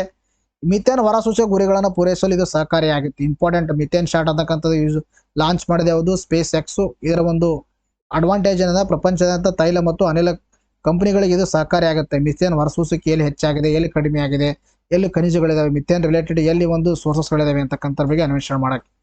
2024 ಪ್ಯಾರಿಸ್ ಒಲಿಂಪಿಕ್ಸ್ನಲ್ಲಿ ಧ್ವಜಧಾರಿಗೆ ಭಾರತವನ್ನು ಮುನ್ನಡೆಸಿದ ಯಾರಾದ್ರೆ ಶರತ್ ಕಮಲ್. ಇಂಪಾರ್ಟೆಂಟ್. ಹಿರಿಯ ಟೇಬಲ್ ಟೆನ್ನಿಸ್ ಆಟಗಾರ Commonwealth champion Sharath Kamal 2024 Paris ಒಲಿಂಪಿಕ್ಸ್ನಲ್ಲಿ Bharat ಧ್ವಜಧಾರಿಯಾಗಲಿದ್ದಾರೆ. ಉದ್ಘಾಟನಾ ಸಮಾರಂಭದಲ್ಲಿ ನಡೆಯುವ ಒಂದು ಪಥಸಂಚಲನದಲ್ಲಿ ಶರತ್ ಭಾರತ ಧ್ವಜ ಹಿಡಿದು ಇಡೀ ತಂಡವನ್ನು ಮುನ್ನಡೆಸಲಿದ್ದಾರೆ. ಇವ್ರು ನೋಡ್ರಿ, ಕಳೆದ 6 ಚಾಂಪಿಯನ್ ಒಲಿಂಪಿಕ್ಸ್ ಪದಕ ವಿಜೇತ ದಿಗ್ಗಜ ಬಾಕ್ಸರ್ ಮೇರಿ ಕೋಮ್ ಅವರು ಭಾರತ ತಂಡದ ಮುಖ್ಯಸ್ಥ ಚೀಫ್ ಡೇ ಆಗಿ ಮಿಷನ್ ಆಗಿ ನೇಮಕಗೊಂಡಿದ್ದಾರೆ. ಅರ್ಥ ಇದೆ, ಗೊತ್ತಿರಬೇಕು ಯಾರು ಧ್ವಜಧಾರಿಯಾಗಿದ್ದಾರೆ, ಚೀಫ್ ಡೇ ಮಿಷನ್ ಆಗಿ ಯಾರಾಗಿದ್ದಾರೆ, ಅವರು ಯಾವ ಆಟಕ್ಕೆ ಸಂಬಂಧಪಟ್ಟಿದ್ದಾರೆ ಅಂತಕ್ಕಂಥದ್ದು. ಯಾವ ದೇಶದಿಂದ ಭಾರತೀಯರನ್ನು ತರಲು ಆಪರೇಷನ್ ಇಂದ್ರಾವತಿ ಕೈಗೊಳ್ಳಲಾಗಿದೆ ಅಂತ ಪ್ರಶ್ನೆ ಕೇಳಿದರೆ ಸೊ ಅದಕ್ಕೆ ಸರಿಯಾಗಿರ್ತಕ್ಕಂಥ ಉತ್ತರ ಅಂದ್ರೆ ಹೈತಿ ಇಸ್ ದ ರೈಟ್ ಆನ್ಸರ್. ನೋಡ್ರಿ, ಕೆರಿಬಿಯನ್ ರಾಷ್ಟ್ರವಾದ ಹೈತಿಯಿಂದ ಭಾರತೀಯ ಪ್ರಜೆಗಳನ್ನು ರಕ್ಷಿಸಲು ಭಾರತ ಸರ್ಕಾರವು ಆಪರೇಷನ್ ಇಂದ್ರಾವತಿ ಎಂಬ ಕಾರ್ಯಾಚರಣೆಯನ್ನು ಕೈಗೊಂಡಿದೆ. ಇದು ಹೈತಿ ವ್ಯಾಪಕವಾದ ಗುಂಪು ಮತ್ತು ಹಿಂಸಾಚಾರ ರಾಜಕೀಯ ಅಸ್ಥಿರತೆಯಿಂದಾಗಿ ಬಳಲುತ್ತಿದೆ. ಅಲ್ಲೇನಂದ್ರೆ ಒಂದು ಪೊಲಿಟಿಕಲ್ ಇನ್ಸ್ಟೆಬಿಲಿಟಿ ಇದೆ. ಸೊ ಆ ಕಾರಣದಿಂದ ಅಲ್ಲಿಂದ ಭಾರತೀಯರನ್ನು ತರಲು ಆಪರೇಷನ್ ಇಂದ್ರಾವತಿಯನ್ನು ಕೈಗೊಳ್ಳಲಾಗಿದೆ. Recent evacuation mission of India important ಆಗಿರ್ತಕ್ಕಂಥದ್ದು. ಎಲ್ಲ ಸ್ಲೈಡ್ ಅನ್ನ ಸ್ಕ್ರೀನ್ಶಾಟ್ ತಗೋರಿ, ಇಂಪಾರ್ಟೆಂಟ್ ಇದು. ಆಪರೇಷನ್ ನಿಸ್ತಾರ್ 2018ರಲ್ಲಿ ಯಮನ್ದಿಂದ, ಆಪರೇಷನ್ ದೇವಿ ಶಕ್ತಿ 2021 ಅಫ್ಘಾನಿಸ್ತಾನದಿಂದ, ಆಪರೇಷನ್ ವಂದೇ ಭಾರತ್ 2020 ವಿವಿಧ ದೇಶಗಳಿಂದ ಭಾರತೀಯರನ್ನು ಕೋವಿಡ್ ಸಂದರ್ಭದಲ್ಲಿ ಭಾರತಕ್ಕೆ ತರುವುದು ವಿಮಾನ ಮೂಲಕ. ಇಂಪಾರ್ಟೆಂಟ್. ಆಪರೇಷನ್ ಸಮುದ್ರ ಸೇತು 2020 ವಿವಿಧ ದೇಶಗಳಿಂದ ಭಾರತೀಯರನ್ನು ಕೋವಿಡ್ ಸಂದರ್ಭದಲ್ಲಿ ಭಾರತ ತರಲು ನೌಕಾ ಆಪರೇಷನ್ ಇದು ಒಂದು. ಇನ್ನು ಆಪರೇಷನ್ ಕಾವೇರಿ 2023 ಸುಡಾನ್ನಿಂದ, ಆಪರೇಷನ್ ಗಂಗಾ 2022 ಯುಕ್ರೇನ್ನಿಂದ, ಆಪರೇಷನ್ ದೋಸ್ತು ಸಿರಿಯಾ ಮತ್ತು ಟರ್ಕಿ ಭೂಕಂಪದ ಸಮಯದಲ್ಲಿ ಭಾರತೀಯರನ್ನು ತರಲು, ಆಪರೇಷನ್ ಅಜಯ್ 2023 ಇಸ್ರೇಲ್. ಇಂಪಾರ್ಟೆಂಟ್. ವಿಶ್ವ ಜಲ ದಿನವನ್ನು ಯಾವಾಗ ಆಚರಣೆ ಮಾಡಲಾಗುತ್ತದೆ ಅಂತ ಪ್ರಶ್ನೆ ಕೇಳಿದರೆ ಮಾರ್ಚ್ 22. ಇದರ ಒಂದು 2022 ಥೀಮ್ ಏನಾಗುತ್ತೆ ಅಂದ್ರೆ water for prosperity and peace ಅಂತಕ್ಕಂಥದ್ದು. ನೋಡಿ, ಜಲ ದಿನದ ಬಗ್ಗೆ ಎಲ್ಲ ಕೊಟ್ಟಿದ್ದೀನಿ, ಇಲ್ಲಿ ಸ್ಕ್ರೀನ್ಶಾಟ್ ಅನ್ನು ತಗೊಳ್ಳಿ. WTT ಫಿಡರ್ ಸಿರೀಸ್ ಕಿರೀಟ್ ಗೆದ್ದ ಮೊದಲ ಭಾರತೀಯ ಕ್ರೀಡಾಪಟು ಯಾರು ಅಂತ ಪ್ರಶ್ನೆ ಕೇಳಿದರೆ ಸೊ ಅದಕ್ಕೆ ಸರಿಯಾಗಿರ್ತಕ್ಕಂಥ ಉತ್ತರ ಸತಿಯನ್ ಧನಶೇಖರನ್. ಸಾರಿ, ಇದೆಲ್ಲ ಇನ್ಫಾರ್ಮೇಶನ್ ಕೊಟ್ಟಿದೆ ನೋಡಿ. ಇತ್ತೀಚೆಗೆ ಸುದ್ದಿಯಲ್ಲಿದ್ದ ಆರ್ಡರ್ ಆಫ್ ದಿ ಡ್ರೂಕ್ ಗಾಲ್ಪೋ ಯಾವ ದೇಶದ ಅತ್ಯಂತ ನಾಗರಿಕ ಪ್ರಶಸ್ತಿಯಾಗಿದೆ? ದಟ್ ಇಸ್ ಸರಿಯಾಗಿರ್ತಕ್ಕಂಥ ಉತ್ತರ Bhutan is the right answer. ವಿಶ್ವ ಹವಾಮಾನ ದಿನವನ್ನು ಯಾವಾಗ ಆಚರಿಸಲಾಗುತ್ತದೆ ಅಂತ ಪ್ರಶ್ನೆ ಕೇಳಿದರೆ ಇದಕ್ಕೆ ಸರಿಯಾಗಿರ್ತಕ್ಕಂಥ ಉತ್ತರ ಮಾರ್ಚ್ 23. ವಿಶ್ವ ಕ್ಷಯ ರೋಗ ದಿನವನ್ನ ಯಾವಾಗ ಆಚರಿಸಲಾಗುತ್ತದೆ ಅಂತ ಪ್ರಶ್ನೆ ಕೇಳಿದರೆ ಇದಕ್ಕೆ ಸರಿಯಾಗಿರ್ತಕ್ಕಂಥ ಉತ್ತರ ಮಾರ್ಚ್ 24. 2024 ಒಂದು ಥೀಮ್ ಏನಾಗಿತ್ತಂದ್ರೆ yes we can end the TB ಅಂತಕ್ಕಂಥದ್ದು ಇದರ ಒಂದು ಥೀಮ್ ಆಗಿತ್ತು. ಇದು ಒಂದು ಶ್ವಾಸಕೋಶಕ್ಕೆ ಸಂಬಂಧಪಟ್ಟಿರ್ತಕ್ಕಂಥ ರೋಗ. ಇವತ್ತೇ ಯಾಕೆ ಆಚರಣೆ ಮಾಡ್ತೀವಿ ಅಂದ್ರೆ 24ರಿಂದ ಯಾಕೆ ಮಾಡ್ತೀವಿ ಅಂದ್ರೆ 1982ರಲ್ಲಿ ರಾಬರ್ಟ್ ಕೋಚ್ ಅವರು ಕ್ಷಯ ರೋಗಕ್ಕೆ ಮೈಕೋಬ್ಯಾಕ್ಟೀರಿಯಂ ಟ್ಯೂಬರ್ಕ್ಯುಲೋಸಿಸ್ ಎಂಬ ರೋಗಾಣ ಕಾರಣ ಎಂಬುದನ್ನು ಪತ್ತೆ ಹಚ್ಚಿದರು. ಸೊ ಅವರ ಒಂದು ಜನ್ಮ ದಿನದಂದು ಇದನ್ನು ಸೆಲೆಬ್ರೇಟ್ ಮಾಡ್ತೀವಿ. ಮೊದಲ ಬಾರಿಗೆ 1983ರಲ್ಲಿ ಈ ದಿನವನ್ನ ಸೆಲೆಬ್ರೇಟ್ ಮಾಡಲಾಗಿದೆ. 2024 ಅಬೆಲ್ ಪ್ರಶಸ್ತಿಗೆ ಭಾಜನರಾದವರು ಯಾರು ಅಂತ ಪ್ರಶ್ನೆಯನ್ನು ಕೇಳಿದರೆ ಸೊ ಅದಕ್ಕೆ ಸರಿಯಾಗಿರ್ತಕ್ಕಂಥ ಉತ್ತರ Michel Pierre Talagrand is the right answer. ನೋಡಿ, Norwegian academy of science and letters French ಗಣಿತಜ್ಞ ಮೈಕಲ್ ಪಿಯರ್ ತಲ್ಗ್ರಾಂಡ್ ಅವರಿಗೆ 2024 ಅಬೆಲ್ ಪ್ರಶಸ್ತಿಗೆ ಆಯ್ಕೆಯಾಗಿದ್ದಾರೆ. ಆಯ್ತಾ, ಆಯ್ಕೆಯಾದರೆ ಫ್ರೆಂಚ್ನ ಒಂದು ಗಣಿತಜ್ಞ ಮೈಕಲ್ ಪಿಯರ್ ತಲ್ಗ್ರಾಂಡ್ ಅಂತಕ್ಕಂಥವ್ರು ಎಷ್ಟನೇ ಸಾಲಿಂದು 2024 ಯಾವುದು ಅಬೆಲ್ ಪ್ರಶಸ್ತಿ. ಇವರು ಅಬೆಲ್ ಪ್ರಶಸ್ತಿ ಪುರಸ್ಕೃತ 27ನೇ ಪುರಸ್ಕೃತರು ಮತ್ತು 5ನೇ ಫ್ರೆಂಚ್ ವ್ಯಕ್ತಿಯಾಗಿದ್ದಾರೆ. ಅರ್ಥ ಇಂಪಾರ್ಟೆಂಟ್ ಆಗಿರ್ತಕ್ಕಂಥದ್ದು, ಇದು ಎಕ್ಸಾಮ್ ಅಲ್ಲಿ ಕೇಳ್ತಾರ. ಇನ್ನು ಅಬೆಲ್ ಪ್ರಶಸ್ತಿ ಬಗ್ಗೆ ಮಾತಾಡ್ತಾ ಬಂದಾಗ ಗಣಿತ ಕ್ಷೇತ್ರಕ್ಕೆ ನೀಡಲಾಗುತ್ತೆ. ನೀಡುವರು ನಾರ್ವೇನ್ ರಾಜ್ಯ. ನಾರ್ವೇನ ಗಣಿತಜ್ಞ ನೀಲ್ಸ್ ಹೆನ್ರಿಕ್ ಅಬೆಲ್ ಅವರ ಗೌರವಾರ್ಥಕವಾಗಿ ಈ ಪ್ರಶಸ್ತಿಯನ್ನು ನೀಡಲಾಗುತ್ತೆ. ಇದನ್ನ ಗಣಿತಶಾಸ್ತ್ರದ ನೊಬೆಲ್ ಅಂತ ಕರಿತೀವಿ. ಇಂಪಾರ್ಟೆಂಟ್ ಆಗಿರ್ತಕ್ಕಂಥದ್ದು. ಚಂದ್ರಯಾನ 3ರ ಒಂದು ಲ್ಯಾಂಡ್ ಆಗಿದ ಸ್ಥಳಕ್ಕೆ ಹೆಸರನ್ನ ಏನ್ ನೀಡಲಾಗಿದೆ ಅಂತ ಪ್ರಶ್ನೆ ಕೇಳಿದರೆ ಸೊ ಅದಕ್ಕೆ ಸರಿಯಾಗಿರ್ತಕ್ಕಂಥ ಉತ್ತರ Shivshakti is the right answer. Chandrayaan 3ರ ವಿಕ್ರಮ್ ಲ್ಯಾಂಡರ್ ಇಳಿದ ಸ್ಥಳಕ್ಕೆ ಶಿವಶಕ್ತಿ ಎಂದು ಕರೆಯುವುದಾಗಿ ಪ್ರಧಾನಿ ನರೇಂದ್ರ ಮೋದಿ ಪ್ರಕಟಿಸಿದ ಸುಮಾರು 7 ತಿಂಗಳ ನಂತರ ಅಂತಾರಾಷ್ಟ್ರೀಯ ಶಾಸ್ತ್ರೀಯ ಒಕ್ಕೂಟ ಏನಾಗಿದೆ ಈ ಹೆಸರನ್ನ ಅನುಮೋದನೆ ನೀಡಿದೆ. ಆಯ್ತಾ, ಇಂಪಾರ್ಟೆಂಟ್ ಆಗಿರ್ತಕ್ಕಂಥದ್ದು ಯಾವುದು, ಚಂದ್ರಯಾನ 3 ಲ್ಯಾಂಡ್ ಆಗಿರ್ತಕ್ಕಂಥ ಸ್ಥಳಕ್ಕೆ ಶಿವಶಕ್ತಿ ಅಂತ ಹೆಸರಿಡಲಾಗಿದೆ. ಬೆಂಗಳೂರಿನಲ್ಲಿರುವ ಭಾರತೀಯ ಬಾಹ್ಯಾಕಾಶ ಸಂಶೋಧನಾ ಸಂಸ್ಥೆ ISRO telemetry tracking and command ನೆಟ್ವರ್ಕ್ನಲ್ಲಿ 2023 ಆಗಸ್ಟ್ 26ರಂದು ಮೋದಿ ಶಿವಶಕ್ತಿ ಹೆಸರನ್ನ ಇಟ್ಟಿದರು. ಅದಕ್ಕೆ ಹೀಗಾದ್ರೆ ಜಾಗತಿಕ ಮನ್ನಣೆ ಸಿಕ್ಕಿರ್ತಕ್ಕಂಥದ್ದು. ಇನ್ನು ಶಿವಶಕ್ತಿ ಹೆಸರನ್ನ IAU ಅಧಿಕೃತಗೊಳಿಸಿದೆ ಎಂದು ಗ್ರಹಗಳು ಮತ್ತು ಹೆಸರುಗಳ ವಿಸ್ತೃತ ಮಾಹಿತಿಯನ್ನು ಒದಗಿಸುವ ಗೆಜೆಟಿಯರ್ ಆಫ್ ಪ್ಲಾನೆಟರಿ ನಾಮೆನ್ಕ್ಲೇಚರ್ ತಿಳಿಸಿದೆ. IAU ಆಯ್ತಾಯ್ತಾ, ಇಂಟರ್ನ್ಯಾಷನಲ್ ಆಸ್ಟ್ರೋನಾಮಿಕಲ್ ಯೂನಿಯನ್ ಅಂತ ಹೇಳ್ತೀವಿ. ಸೊ ಅದು ಏನು ಮಾಡಿದೆ ಅಂದರೆ ಇದನ್ನ ಫೈನಲ್ ಮಾಡಿದೆ. ಈ ಒಂದು ಹೆಸರನ್ನ ಏನು ಮಾಡಿದೆ, ಜಾಗತಿಕ ಮನ್ನಣೆಯನ್ನು ನೀಡಿದೆ. ಶಿವಶಕ್ತಿ ಎಂಬ ಸಂಯುಕ್ತ ಪದವು ಭಾರತೀಯ ಪುರಾಣದಲ್ಲಿ ವರ್ಣಿಸಿರುವಂತೆ ಪುರುಷರ ಶಿವ ಮತ್ತು ಸ್ತ್ರೀ ಅಂದರೆ ಪ್ರಕೃತಿ ದ್ವೈತ್ವವನ್ನು ವ್ಯಾಖ್ಯಾನಿಸುತ್ತದೆ ಎಂದು ಗೆಜೆಟಿಯರ್ ವಿವರಿಸಿದೆ. ಆಯ್ತಾ, ಇಲ್ಲಿ ಸ್ತ್ರೀ ಅಂದರೆ ಪ್ರಕೃತಿ, ಇಲ್ಲಿ ತದನಂತರದಲ್ಲಿ ಶಿವ ಆಯ್ತಾ, ಶಿವ ಅಂದರೆ ಪುರುಷನ ಇಂಡಿಕೇಟ್ ಮಾಡುತ್ತೆ. ಇಂಪಾರ್ಟೆಂಟ್ ಆಗಿರ್ತಕ್ಕಂಥದ್ದು, ಚಂದ್ರಯಾನ 1 ಮೂನ್ ಇಂಪ್ಯಾಕ್ಟ್ ಪ್ರೋಬ್ 2008ರಲ್ಲಿ ಲಾಂಚ್ ಮಾಡಲಾಗಿತ್ತು. ನವೆಂಬರ್ 14ರಂದು ಚಂದ್ರನ ಮೇಲೆ ಇಳಿದಿತ್ತಿದು. ಈ ಸ್ಥಳವನ್ನ ಜವಾಹರ್ ಪಾಯಿಂಟ್ ಅಂತ ಹೇಳಿದ್ದಾರೆ. Jawahar point important. ಚಂದ್ರಯಾನ 1ರದು ಜವಾಹರ್ ಪಾಯಿಂಟ್ 2008. ಚಂದ್ರಯಾನ 2 ಲ್ಯಾಂಡ್ ಮಾಡಿದ ಸ್ಥಳಕ್ಕೆ ತಿರಂಗ ಅಂತ ಹೆಸರಿಡಲಾಗಿದೆ. ತಿರಂಗ, ಜವಾಹರ್ ಅಂಡ್ ಶಿವಶಕ್ತಿ ಇವು 3 ಇಂಪಾರ್ಟೆಂಟ್ ಆಗಿರ್ತಕ್ಕಂಥದ್ದು. ಇತ್ತೀಚೆಗೆ ಯಾವ ಕಂಪನಿ ಮುಖ್ಯಸ್ಥರಾಗಿ ಪವನ್ ದಲೋರಿ ಅವರು ನೇಮಕಗೊಂಡಿದ್ದಾರೆ ಅಂತ ಪ್ರಶ್ನೆ ಕೇಳಿದರೆ ಸೊ ಅದಕ್ಕೆ ಸರಿಯಾಗಿರ್ತಕ್ಕಂಥ ಉತ್ತರ ಮೈಕ್ರೋಸಾಫ್ಟ್. ಇಸ್ಲಾಂ ದೇಶದಿಂದ ಮಿಸ್ ಯೂನಿವರ್ಸ್ ಸ್ಪರ್ಧೆಯಲ್ಲಿ ಭಾಗವಹಿಸುತ್ತಿರುವ ರೋಮಿ ಅಲ್ಕಾಹಾಕ್ತಿ ಯಾವ ದೇಶದವಳು ಅಂತ ಪ್ರಶ್ನೆ ಕೇಳಿದರೆ ಇದಕ್ಕೆ ಸರಿಯಾಗಿರ್ತಕ್ಕಂಥ ಉತ್ತರ ಸೌದಿ ಅರೇಬಿಯಾ. ರಾಷ್ಟ್ರೀಯ ತನಿಖಾ ದಳದ ಒಂದು ಮಹಾನಿರ್ದೇಶಕರಾಗಿ ನೇಮಕಗೊಂಡವರು ಯಾರು ಅಂತ ಪ್ರಶ್ನೆಯನ್ನು ಕೇಳಿದರೆ ಸೊ ಅದಕ್ಕೆ ಸರಿಯಾಗಿರ್ತಕ್ಕಂಥ ಉತ್ತರ ಸದಾನಂದ್ ವಸಂತ್. ಇದ್ರ ಬಗ್ಗೆ ನೋಡಿ, IPS ಅಧಿಕಾರಿ ಸದಾನಂದ್ ವಸಂತ್ ಅವರನ್ನ ರಾಷ್ಟ್ರೀಯ ತನಿಖಾ ದಳ ಏನಂತ ಕರಿತೀವಿ, NIA ಅಂತ ಕರಿತೀವಿ, ನೂತನ ಮಹಾನಿರ್ದೇಶಕರಾಗಿ ನೇಮಿಸಿ ಸರ್ಕಾರ ಆದೇಶವನ್ನು ಹೊರಡಿಸಿದೆ. ಇದೇ ವೇಳೆ IPS ಅಧಿಕಾರಿಯಾಗಿರ್ತಕ್ಕಂಥ ಪಿಯೂಷ್ ಆನಂದ್ ಅವರನ್ನ ರಾಷ್ಟ್ರೀಯ ವಿಪತ್ತು ನಿರ್ವಹಣಾ ಪಡೆ NDRFನ ಮಹಾನಿರ್ದೇಶಕರಾಗಿ ನೇಮಿಸಲಾಗಿದೆ. NDRF ಬಂದರೆ ಯಾರನ್ನ ಆಯ್ಕೆ ಮಾಡಲಾಗಿದೆ ಅಂದರೆ ಪಿಯೂಷ್ ಆನಂದ್ ಅವರನ್ನ. ಇನ್ನು NIA ಬಂದರೆ ಯಾರನ್ನ ಆಯ್ಕೆ ಮಾಡಲಾಗಿದೆ ಅಂದರೆ ಅವರು ಸದಾನಂದ್ ವಸಂತ್ ಅಂತ ಹೇಳ್ತೀವಿ. 2 ವರ್ಷಗಳವರೆಗೆ NDRFನ ಒಂದು ಮಹಾನಿರ್ದೇಶಕರಾಗಿ ಸೇವೆಯನ್ನು ಸಲ್ಲಿಸುತ್ತಾರೆ. ಯಾರಂದ್ರೆ ಇವರು ಪಿಯೂಷ್ ಆನಂದ್ ಅವರು. ಇನ್ನು ರಾಷ್ಟ್ರೀಯ ತನಿಖಾ ದಳದ ಬಗ್ಗೆ ಮಾತಾಡ್ತಾ ಬಂದಾಗ ಭಾರತದಲ್ಲಿ ವಿಶೇಷವಾದ ಭಯೋತ್ಪಾದನಾ ನಿಗ್ರಹ ಕಾನೂನು ಜಾರಿ ಸಂಸ್ಥೆಯಾಗಿದೆ. ಇದು ಗೃಹ ಸಚಿವಾಲಯದ ಅಡಿಯಲ್ಲಿ ಕಾರ್ಯನಿರ್ವಹಿಸುವ ಒಂದು ವಿಶೇಷ ಒಂದು ಸಂಸ್ಥೆಯಾಗಿದೆ. ಗೃಹ ಸಚಿವಾಲಯದ ಲಿಖಿತ ಘೋಷಣೆ ಅಡಿಯಲ್ಲಿ ರಾಜ್ಯಗಳಿಂದ ವಿಶೇಷ ಅನುಮತಿ ಇಲ್ಲದೆ ರಾಜ್ಯಗಳಾದ್ಯಂತ ಭಯೋತ್ಪಾದನೆ ಒಂದು ಸಂಬಂಧಿಸಿದ ಅಪರಾಧಗಳನ್ನು ತನಿಖೆ ಮಾಡುವ ಒಂದು ಸಂಸ್ಥೆ ಆಗಿರ್ತಕ್ಕಂಥದ್ದು NAI. ಭಾರತ ಸಾರ್ವಭೌಮತೆ, ಭದ್ರತೆ ಮತ್ತು ಸಮಗ್ರತೆ ಬೆದರಿಕೆಯನ್ನು ಒಳಗೊಂಡಿರುವ ಪ್ರಕರಣಗಳನ್ನು ತನಿಖೆ ಮಾಡಲು ಇದನ್ನು ಬಳಸಲಾಗುತ್ತೆ. ಈ ರಾಷ್ಟ್ರೀಯ ತನಿಖಾ ಸಂಸ್ಥೆಯನ್ನು 2008ರಂದು ಸ್ಥಾಪನೆ ಮಾಡಲಾಗಿತ್ತು. ಇದರ ಒಂದು ಮೂಲ ಬಗ್ಗೆ ಗೊತ್ತಾದಾಗ ತಮ್ಮೆಲ್ಲರಿಗೂ ಗೊತ್ತಿರುವ ಹಾಗೆ 2008ರಲ್ಲಿ ಏನಾಯ್ತು ಅಂದರೆ 26/11 ದಾಳಿ ಆಗುತ್ತೆ ಮುಂಬೈ ಮೇಲೆ. ಅದಾದ ಮೇಲೆ ಈ ಒಂದು NIA ಅನ್ನು ನಾವೇನು ಮಾಡ್ತೀವಿ, ಸ್ಥಾಪನೆಯನ್ನ ಮಾಡಿರ್ತಕ್ಕಂಥದ್ದು. ಡಿಸೆಂಬರ್ 8ರಲ್ಲಿ ಮಾಜಿ ಕೇಂದ್ರ ಗೃಹ ಸಚಿವ ಪಿ ಚಿದಂಬರಂ ರಾಷ್ಟ್ರೀಯ ತನಿಖಾ ಸಂಸ್ಥೆ ಮಸೂದೆಯನ್ನು ಮಂಡಿಸಿದರು. ಇದು ಏಜೆನ್ಸಿ 30 ಡಿಸೆಂಬರ್ 2008ರಂದು ಏನಾಯ್ತು ಅಂದ್ರೆ ಅಸ್ತಿತ್ವಕ್ಕೆ ಬಂತು ಮತ್ತು 2009ರಲ್ಲಿ ತನ್ನ ಕಾರ್ಯವನ್ನ ಪ್ರಾರಂಭ ಮಾಡ್ತು. ಗೊತ್ತಿರಬೇಕು, ಅದಾಯ್ತಾ. ನೆಕ್ಸ್ಟ್ ಅದರ ರಾಷ್ಟ್ರೀಯ ವಿಪತ್ತು ನಿರ್ವಹಣಾ ಪಡೆ NDRF ಇದು ಸ್ಥಾಪನೆಯಾಗಿದ್ದು 2005 ಒಂದು ವಿಪತ್ತು ನಿರ್ವಹಣಾ ಕಾಯ್ದೆ ಮೂಲಕ. ಇದು 2006ರಲ್ಲಿ ಜಾರಿಗೆ ಅಂದ್ರೆ ಸ್ಥಾಪನೆಯಾಗಿದ್ದು 2006. ಯಾವ ಕಾಯ್ದೆ? ವಿಪತ್ತು ನಿರ್ವಹಣಾ ಕಾಯ್ದೆ 2005. ಇದು ಪೋಷಕ ಸಚಿವಾಲಯ ಗೃಹ ಸಚಿವಾಲಯ ಅಡಿಯಲ್ಲಿ ಕಾರ್ಯನಿರ್ವಹಿಸುತ್ತೆ. ಇವತ್ತಿಗೆ ವಿಡಿಯೋನ ಮುಗಿಸೋಣ, ಮತ್ತೆ ಮುಂದಿನ ವಿಡಿಯೋದಲ್ಲಿ ಭೇಟಿಯಾಗೋಣ. Thank you friends.